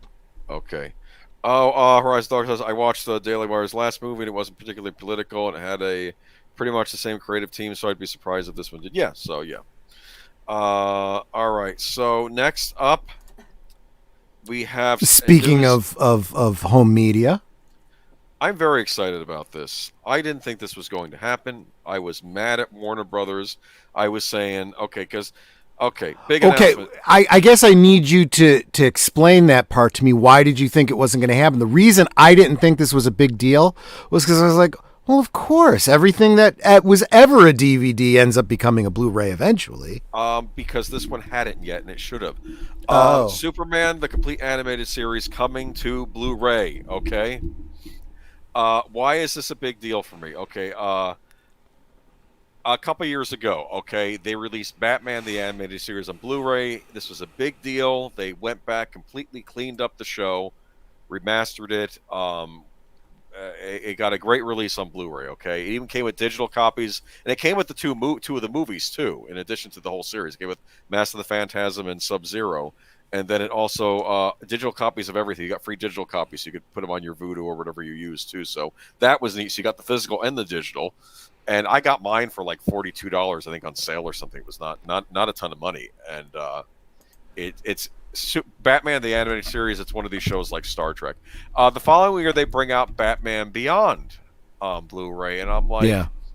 why are you going to Batman Beyond? Superman should be next, okay? But maybe I figure, okay, they're capitalizing on the popularity of their last release. This is another Batman series. That's why they're doing this next. Next year, we're going to get Superman the Animated Series.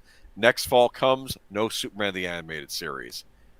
And I remembered reading that some of the Batman Beyond episodes, they lost the masters, so they had to upscale a couple of them from just the SD versions, so they don't look as good as the others. And I think they just, some of the masters for the Batman Beyond episodes got destroyed. Okay, like for 10 of them, I think 10 of the episodes. And I was worried if they treated Batman Beyond like that, I could just imagine they stuck Superman the Animated Series in some bad area and it just got completely destroyed, because the original DVD release of Superman the Animated Series is not good. It came with double-sided discs. I hate double-sided discs. Yeah. They really didn't care about it like they did with the releases for Batman the Animated Series, even back on DVD. And I thought they were just going to skip Superman because I figured Warner Brothers doesn't care about Superman. And like I said, if it was going to come out, it should have come out last fall. But perhaps it got delayed because of the pandemic, okay? Maybe that screwed up their Blu-ray releasing schedule, because right now it got announced and I'm excited. Warner Brothers Home Entertainment Media has officially announced that it will release on Blu-ray Superman the Complete Animated Series 1996-2006.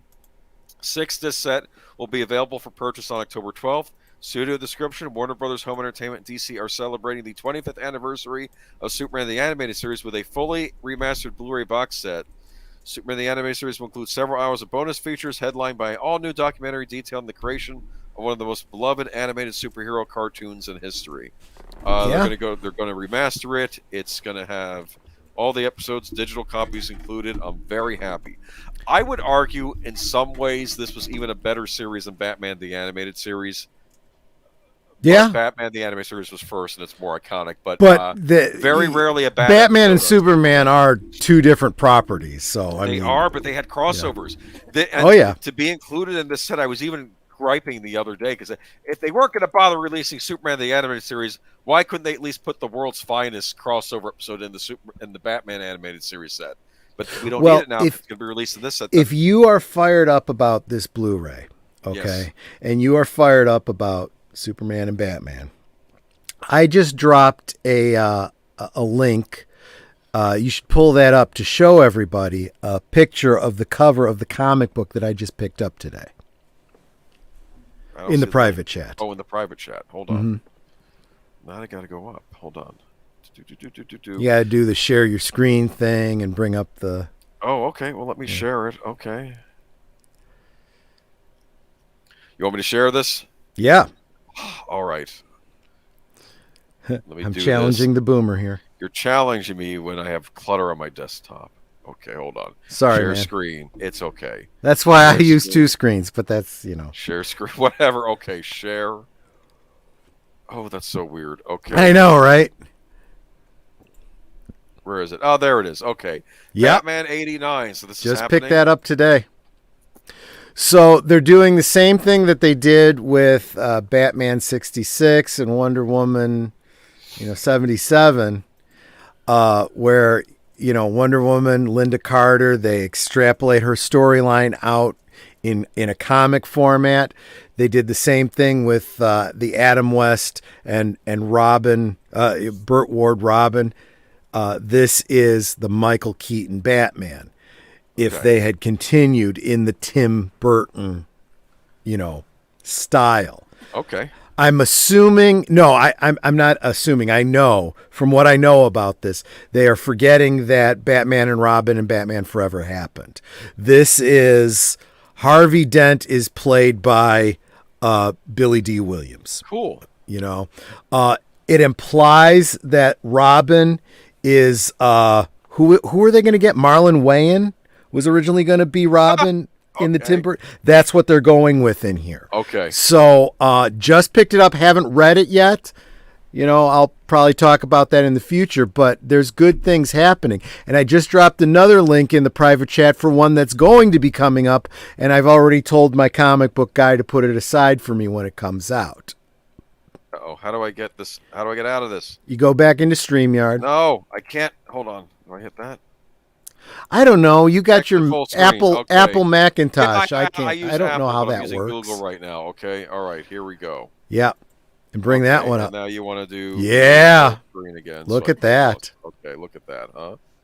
I am fired up about that. So There they're we go. doing the same thing with the Christopher Reeve Superman. Bringing who's him he- back in the comics.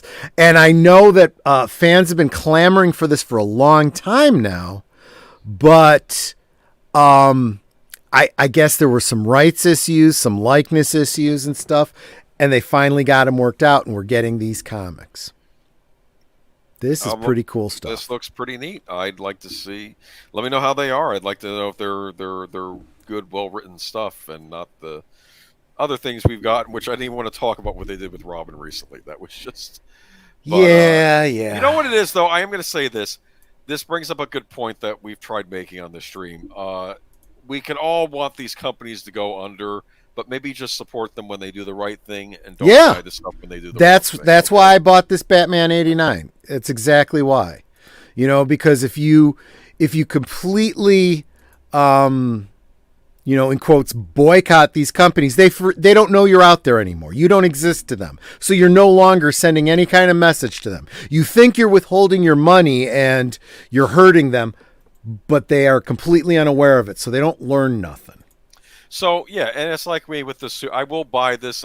Maybe I'll request it for Christmas or something, but I will get this set when it comes out because Warner Brothers, it sounds like you've done good. I mean, I'm going to wait for reviews to come out, but it's sounding like they actually are treating this with the respect it deserves. So, and, do this and less Harley Quinn cartoon series, okay? Yep. But not everything is rosy in Warner Brothers. Shall we do the next article real quick? Yeah, go for it. Well, actually, in some ways, I don't know. I mean, this could be more positive than we realize. Go ahead and read it. Maybe this is a young actress who I actually really like, and I think should be getting better parts now because she was on Agents of S.H.I.E.L.D. And Melissa Harris, this is the one you were waiting for if you're still in the stream. Powerpuff Girls CW pilot star Chloe Bennett exits project. Yeah, I'm sure there's scheduling conflicts, right? Isn't that what they're saying in the article? I'm sure that's what it is. I'm sure it's not that it was a complete trash fire and she wants out before it ruins her career, okay? But anyway, that's just my pontificating, okay? But Chloe Bennett has stepped down as one of the 3 leads in the live-action CW pilot based on the Powerpuff Girls. Variety learned exclusively. Bennett was set to star as Blossom in the pilot, which is currently titled Powerpuff. The show was originally in contention during pilot season earlier this year for potential air date, but the CW made the decision to redevelop and reshoot it instead. The CW chairman and CEO Mark Pedowitz calling the first pilot a miss. How bad could this have been for even the CW to have basically said, we got to stop this, okay? Exactly. I've heard horror shows about what was going on in the pilot. Well, look at everything that we've gotten from the CW, okay? I mean, despite, sunny, happy people trying to say how much they enjoyed Supergirl, okay?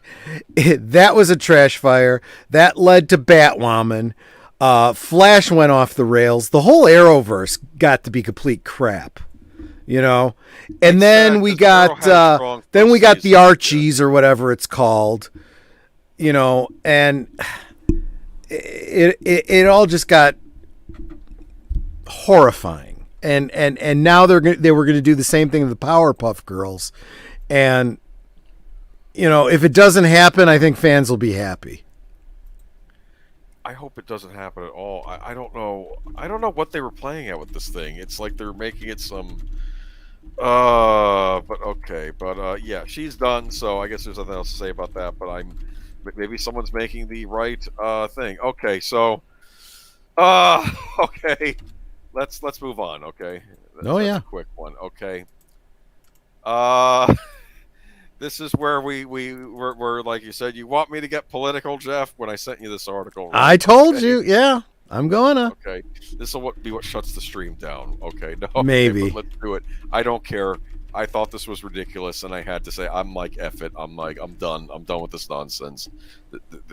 Okay, what Mm-hmm. is this? I think Superman and Lois is actually the only CW show that isn't a dumpster fire. I know some people have liked it. I mean, I like the cast. I'll say that. I would temper that with this. So far, keep Okay. in mind, most of their other shows, their first season was okay. Yeah, Arrow. I like the Flash first season for the most part, and then it kind of started going off the Then rails. it dives headfirst into the SJW bullshit. Yeah. Oh. Anyway. Okay. Sean. Okay. Listen to the big news article though. Sean Penn has a message for unvaccinated moviegoers: don't go to the cinemas. Sean Penn has something to say. Okay, it repeats in the article. Great.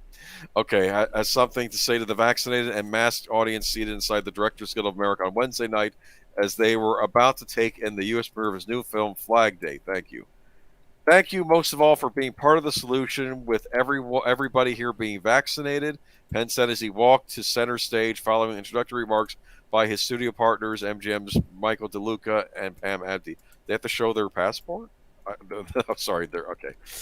Amid a surge of infections due to the Delta variant, attendees had to provide proof of vaccination. Oh, they did. While media and security also had to submit a test prior to lining up on the press line. Further protocols in line with LA County Department of Public Health guidelines called for attendees to wear face coverings for the duration of the event.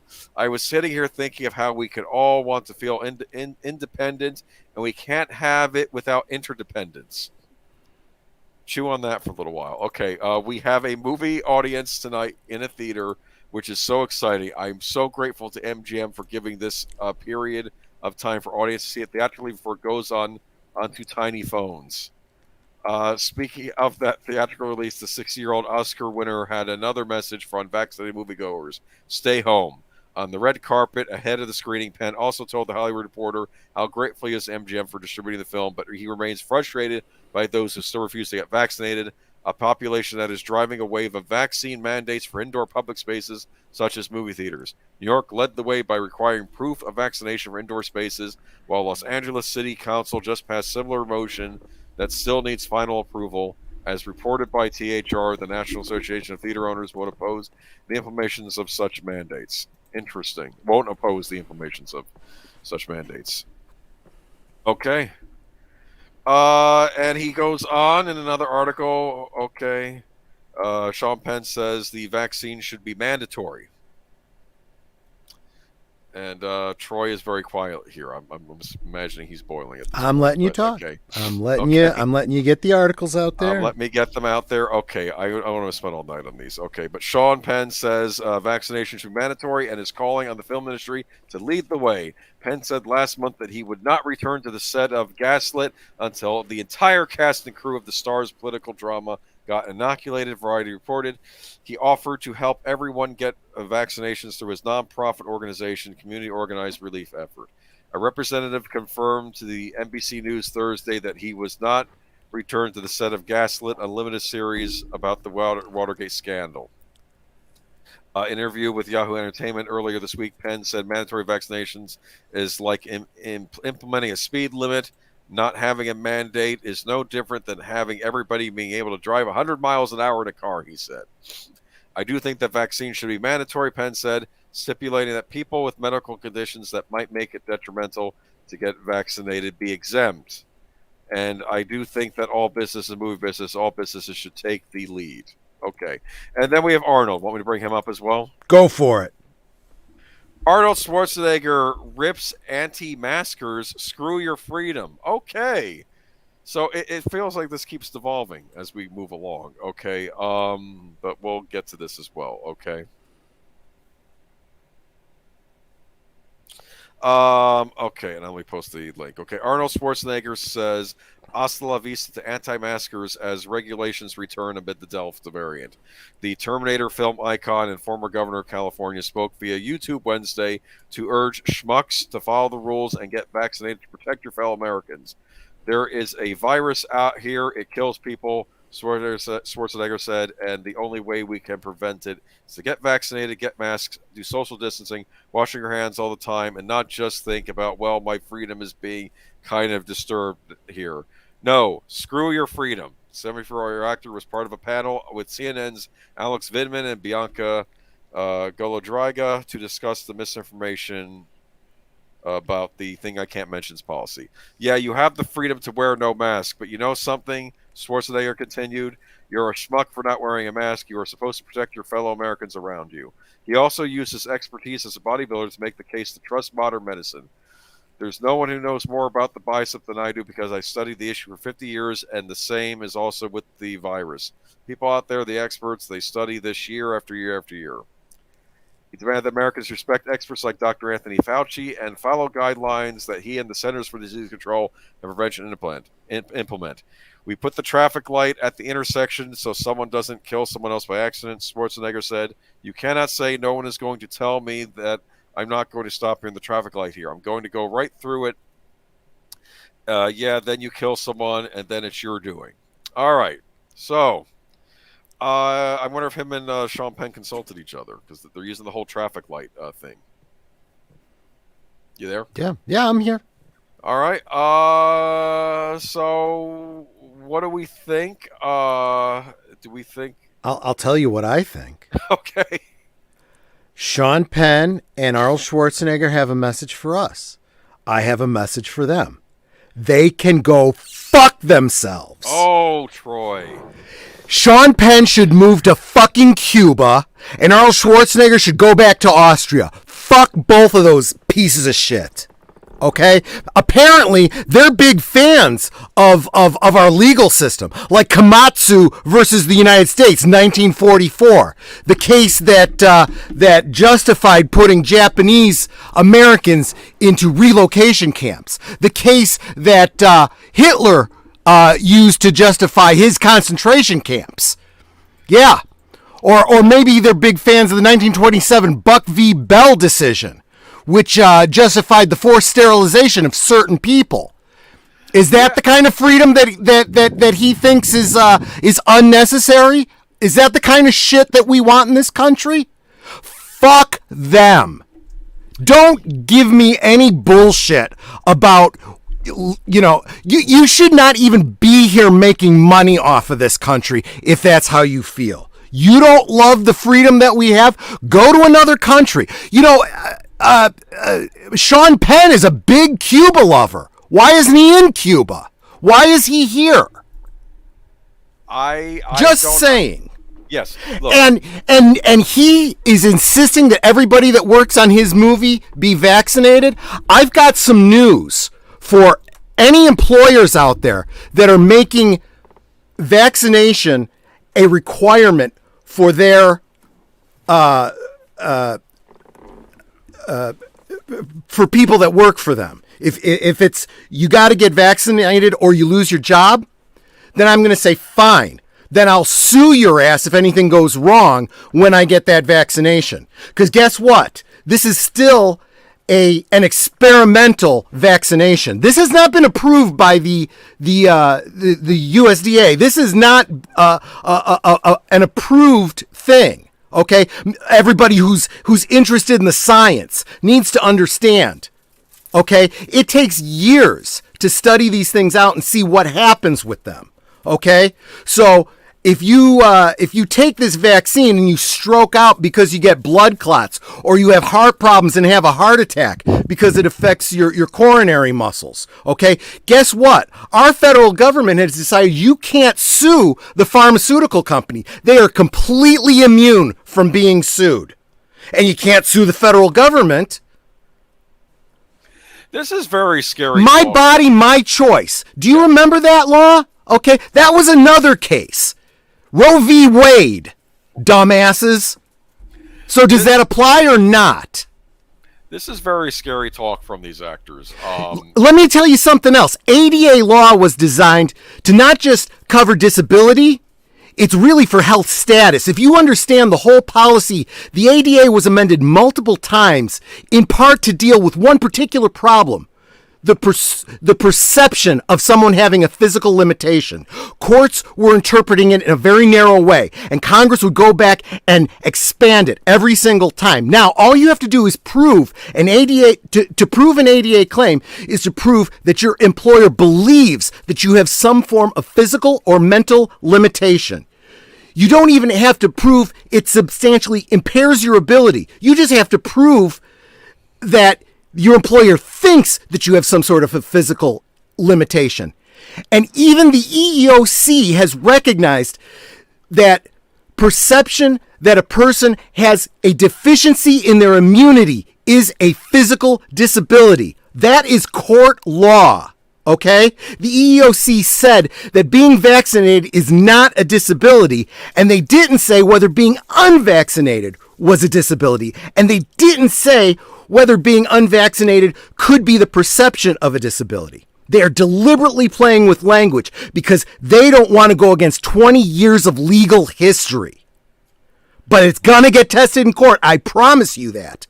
And there are a lot of companies that are, in quotes, believing the science. They're not believing the science. They don't even know the fucking science. They're believing the mass media and the propaganda that they're putting out. Because if you believe the science, then exactly what Schwarzenegger is quoting is absolutely fucking wrong. Wearing that mask does not protect you, Governor.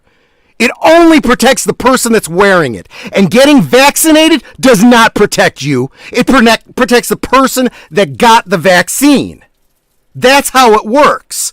It doesn't make me any less of a carrier if I get an inoculation. It's not like it puts out some sort of magical force field around me that prevents you from getting the disease. That's not how vaccines work. If you know the science, if you believe the science. Yeah. Thus endeth the lesson. Yes. Well, we had this thing called a lot of. Still getting sick. Mm-hmm. Well, and I'm Yeah, that's the other thing. We're talking 60% success rate with this vaccine if you have it. People are still getting it. Yes. Because guess what? How many people have gotten their flu shot and still gotten the flu? That's about 50-50. That's science for you, people.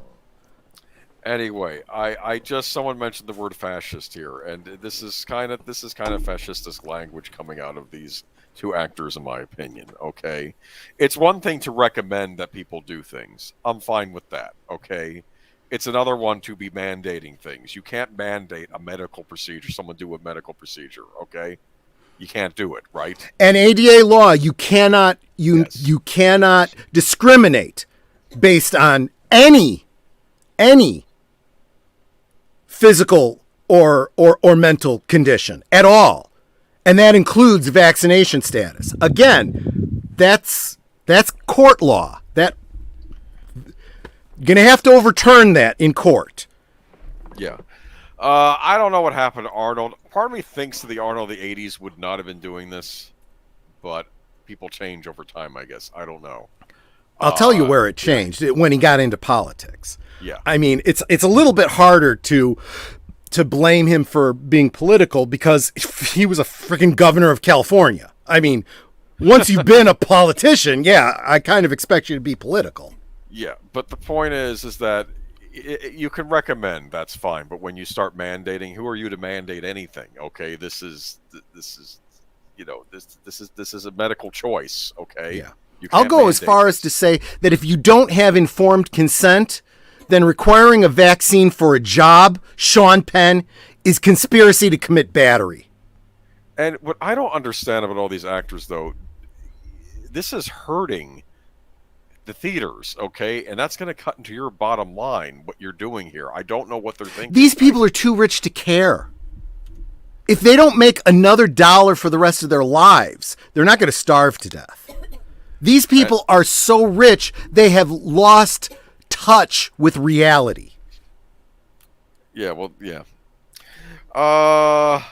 But yeah, it's not good. I don't like this talk coming out. And they're on CNN and all these other places, and it's just that was just weird. This is just weird. But no, okay, what do you see? Okay, Arnold should chill out, not trying to offend you guys. Okay. Oh, wait a minute. Is that the thing from Batman and Robin? Remember Batman and Robin who was Mr. Freeze? Ah, chill out. Chill. It's so bad. That was that terrible. doesn't offend me at all. It probably offends Arnold. If he were to hear this rant, he'd be all pissed off. Arnold has really fallen from any kind of idea. He used to be. I mean, I thought Hollywood. I thought Arnold Schwarzenegger back. Have you seen any of these interviews he's given on streams and stuff like that? I saw a couple of clips from this last one. It's fucking sad. I mean, he did this thing where he got together with, virtually with all of the kids that were in kindergarten cop with him. And he was like the doddering old uncle. It's so good to see all you again. Oh, I remember you. It's like, oh, God, you don't please. remember anything. God. I don't know. Anyway, I don't even, I'll be blunt, I wouldn't even care if this was recommending people do it. And of course, there's this whole thing. Maybe one of the reasons we have a surge in cases going on is because maybe certain borders haven't been protected and people who are positive are being let in. Yeah, Arnold, remember how you snuck into the United States without telling anyone? Oh, you didn't. You came to this country legally and became a citizen. Oh, okay.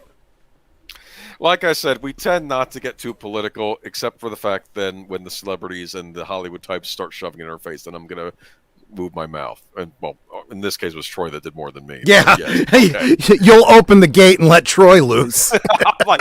I'm like, you were very quiet, and I'm like, why is he being so quiet? Is he not that interested? And then you let it rip, and I'm like, oh no. And then I'm not happy with this either. I mean, you even pre-did. You sure you want to talk about this on the stream? I did. I warned you. I said if I start, I can't promise what kind of language I'll use. I don't like a lot of the talk. Now, I got the vaccine myself, so I'm not. And other people may have reasons for not doing it right now, and just be responsible and protect. And be honest with you, it's your own choice, okay? And it's not for me to say, okay? Mm-hmm. Is that right? I would say so. Well, look, this is what a lot of rational commentators have said. A lot of them that, like you, well, I've gotten the stick myself, but I'm not a doctor. I am not your doctor. And Hollywood people and the media are not, they're making these decisions blanket statement, and it's like every single doctor is sitting there going, no, you're on blood thinners. You should not be taking an inoculation that is going to cause you a clotting issue. Not everybody can do other underlying medical conditions that make them. I'm not going to reveal personal information to someone I know, but they couldn't get it because of that. And I had to check with mine to make sure I could get it because I'm down to the one kidney. Now, they said I was okay because I was the donor, but other people, all sorts of things, there are going to be complications. And do whatever you can to protect yourself from this disease. But if check with your doctors and make sure, because I'm going to tell you, there have been some bad effects on this thing with people, with like teenagers, underage people. That's one of the reasons why they're not pushing it as much on the young at this point, because it may have, I don't know. I'm not going to start talking about this stuff because I don't want to speak out of turn if I don't know the full facts. But just check with your doctor, okay? Right. Yes. And mandating any kind of medical procedure. I'm sorry, this is it's not even just that it's the United States. This is worldwide. This came out of World War II, okay? We've seen the horrors in the past when medical procedures were forced on people, okay? Yep. And we don't do this anymore, okay? So, we don't want to regress back. We're supposed to be progressing, right? Well, if the progressives truly were, that's why people have started referring to them as the regressive left, because they have become regressive. That's absolutely true. But you're speaking to exactly the history I was talking about. Komatsu versus the United States, Buck versus Bell. Look those cases up, people. Those are still on the books. Yeah. So we'll see what happens. This should be a very interesting year. But anyway, like I said, politics sometimes, well, I don't want to say it bores me, but I prefer to focus on the entertainment side of things. Until the entertainers inject it into everything and you can't escape from it, then I'm gonna be fighting, counteracting it. But anyway, any other thoughts on this? I think we said our piece. Nope. I'm gonna. It's just you have try to to speak calm up down sometimes, though. But you have to speak up against this stuff because they're. Well, I have no problem speaking up, but I try not to do it on other people's streams. That's why I did warn you. I gave you the okay. It's okay. Yeah. I wasn't expecting the loud fu. I'm like, oh man, he's mad. It's okay.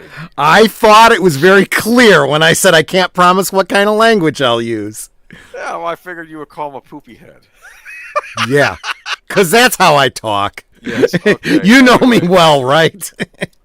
Yeah, here we go. Yeah, no one in Europe has paid any attention to the Nuremberg codes. Yes, that came out of Nuremberg. That's the other thing, the Nuremberg codes. Yeah. What did I say when I was talking about informed consent? That's the Nuremberg code. That's the science again. If you believe in the science, you got to believe in all the science, people. The other thing, too, talk about science. Science is about peer review, okay? And you're only allowed to hear one side. You're only allowed to hear the side that the media wants you to hear. But there are a lot of scientists that are going, no. But you're not allowed to hear them. That's not science. That's propaganda, people. Exactly.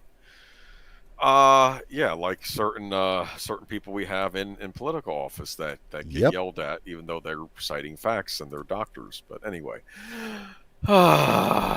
whereas other people have been caught on video lying about mask effectiveness, either that it's not effective or that it is effective, and being shown both times. I'll tell you, there's only one thing you could be guaranteed that the masks are effective at, and that's making some people feel safe. Yeah. Because I'll tell you something, there's nobody out there who's ever gone into a hazmat situation saying, "Let me just put a surgical mask over my face. I'll be fine." Yeah. Well, anyways, it should be an interesting. But that's too much like science, isn't it? Yeah, no, I better not say that. Where do you think we're going to be in 6 months? I wonder. I'm very curious now. Well, Cuba. Just saying. Okay. All right. Well, we'll be back next week for Geeky Geezers with happy news. We had happy news tonight. We had some. Yeah, we had some. Gina Carano's got a new movie coming out. And guys, I encourage you. I checked out some of Gina Carano's other films. I looked him up on IMDb and then checked him out on the streams and the whatnot. Some of them are available on Tubi and whatnot. Check it out. She's in some really damn good movies. Ones that I'd never heard of, a little bit sleeper, but yeah, she's talented. I'll be blunt. Half the time, I prefer the smaller movies than some of these big Hollywood productions. Right? Okay.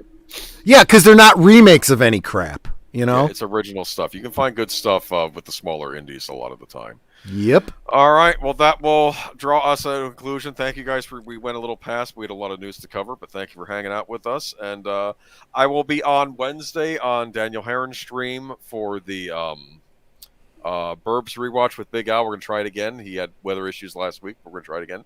Love the Burbs. Good Hollywood movie back when they knew how to make comedies. And let's see what else.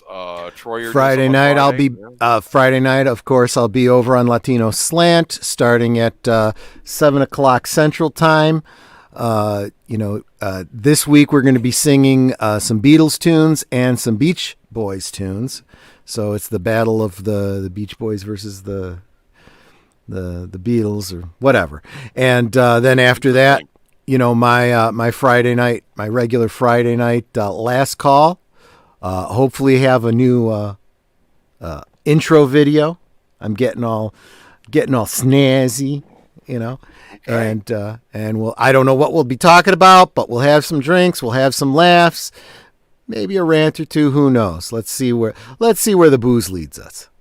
Okay, and at some point we are going to do that next Smallville thing, but Remember, we got like 300 more episodes to go, right? So I think I might skip over a few episodes and just say at the beginning of the stream, okay, the next episode would be this. We're not going to be watching this. We'll just skip that one. That one is not going to be part of our. Oh, come on! If you're going to do that, dude, it's 10 seasons long. You might as well just skip the first. Actually, one episode we should do is when Christopher Reeve guest stars. We got to do that one.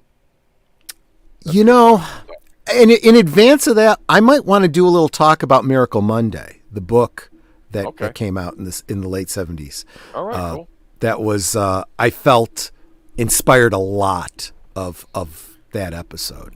A lot of people may not realize that. Okay, didn't realize that. No. Yeah. All right, cool. All right, you guys have a good night. I'm signing off. All right. Take care, everyone. Have a great week. What's Saturday? Netters Network. Saturday Netters Network. I've been looking forward to this for some time. We're doing a rewatch of the classic John Belushi film Animal House. Okay. I won't be on that one, but I'll be in the chat maybe at some point. So I've never seen Animal House, actually. So really? No. This is a classic. Well, we all have the classic we haven't seen, right? So there we go. But actually, Saturday I have to watch Iger Sanction because Daniel Herron wants to do a rewatch of that this month, so I might be doing that. Oh, that's fair. Do movie night with my mom. We'll do Iger Sanction, maybe. I don't know. We'll see. All right. I'll catch y'all later, though. Okay. Take care, everyone. Bye-bye. Bye-bye.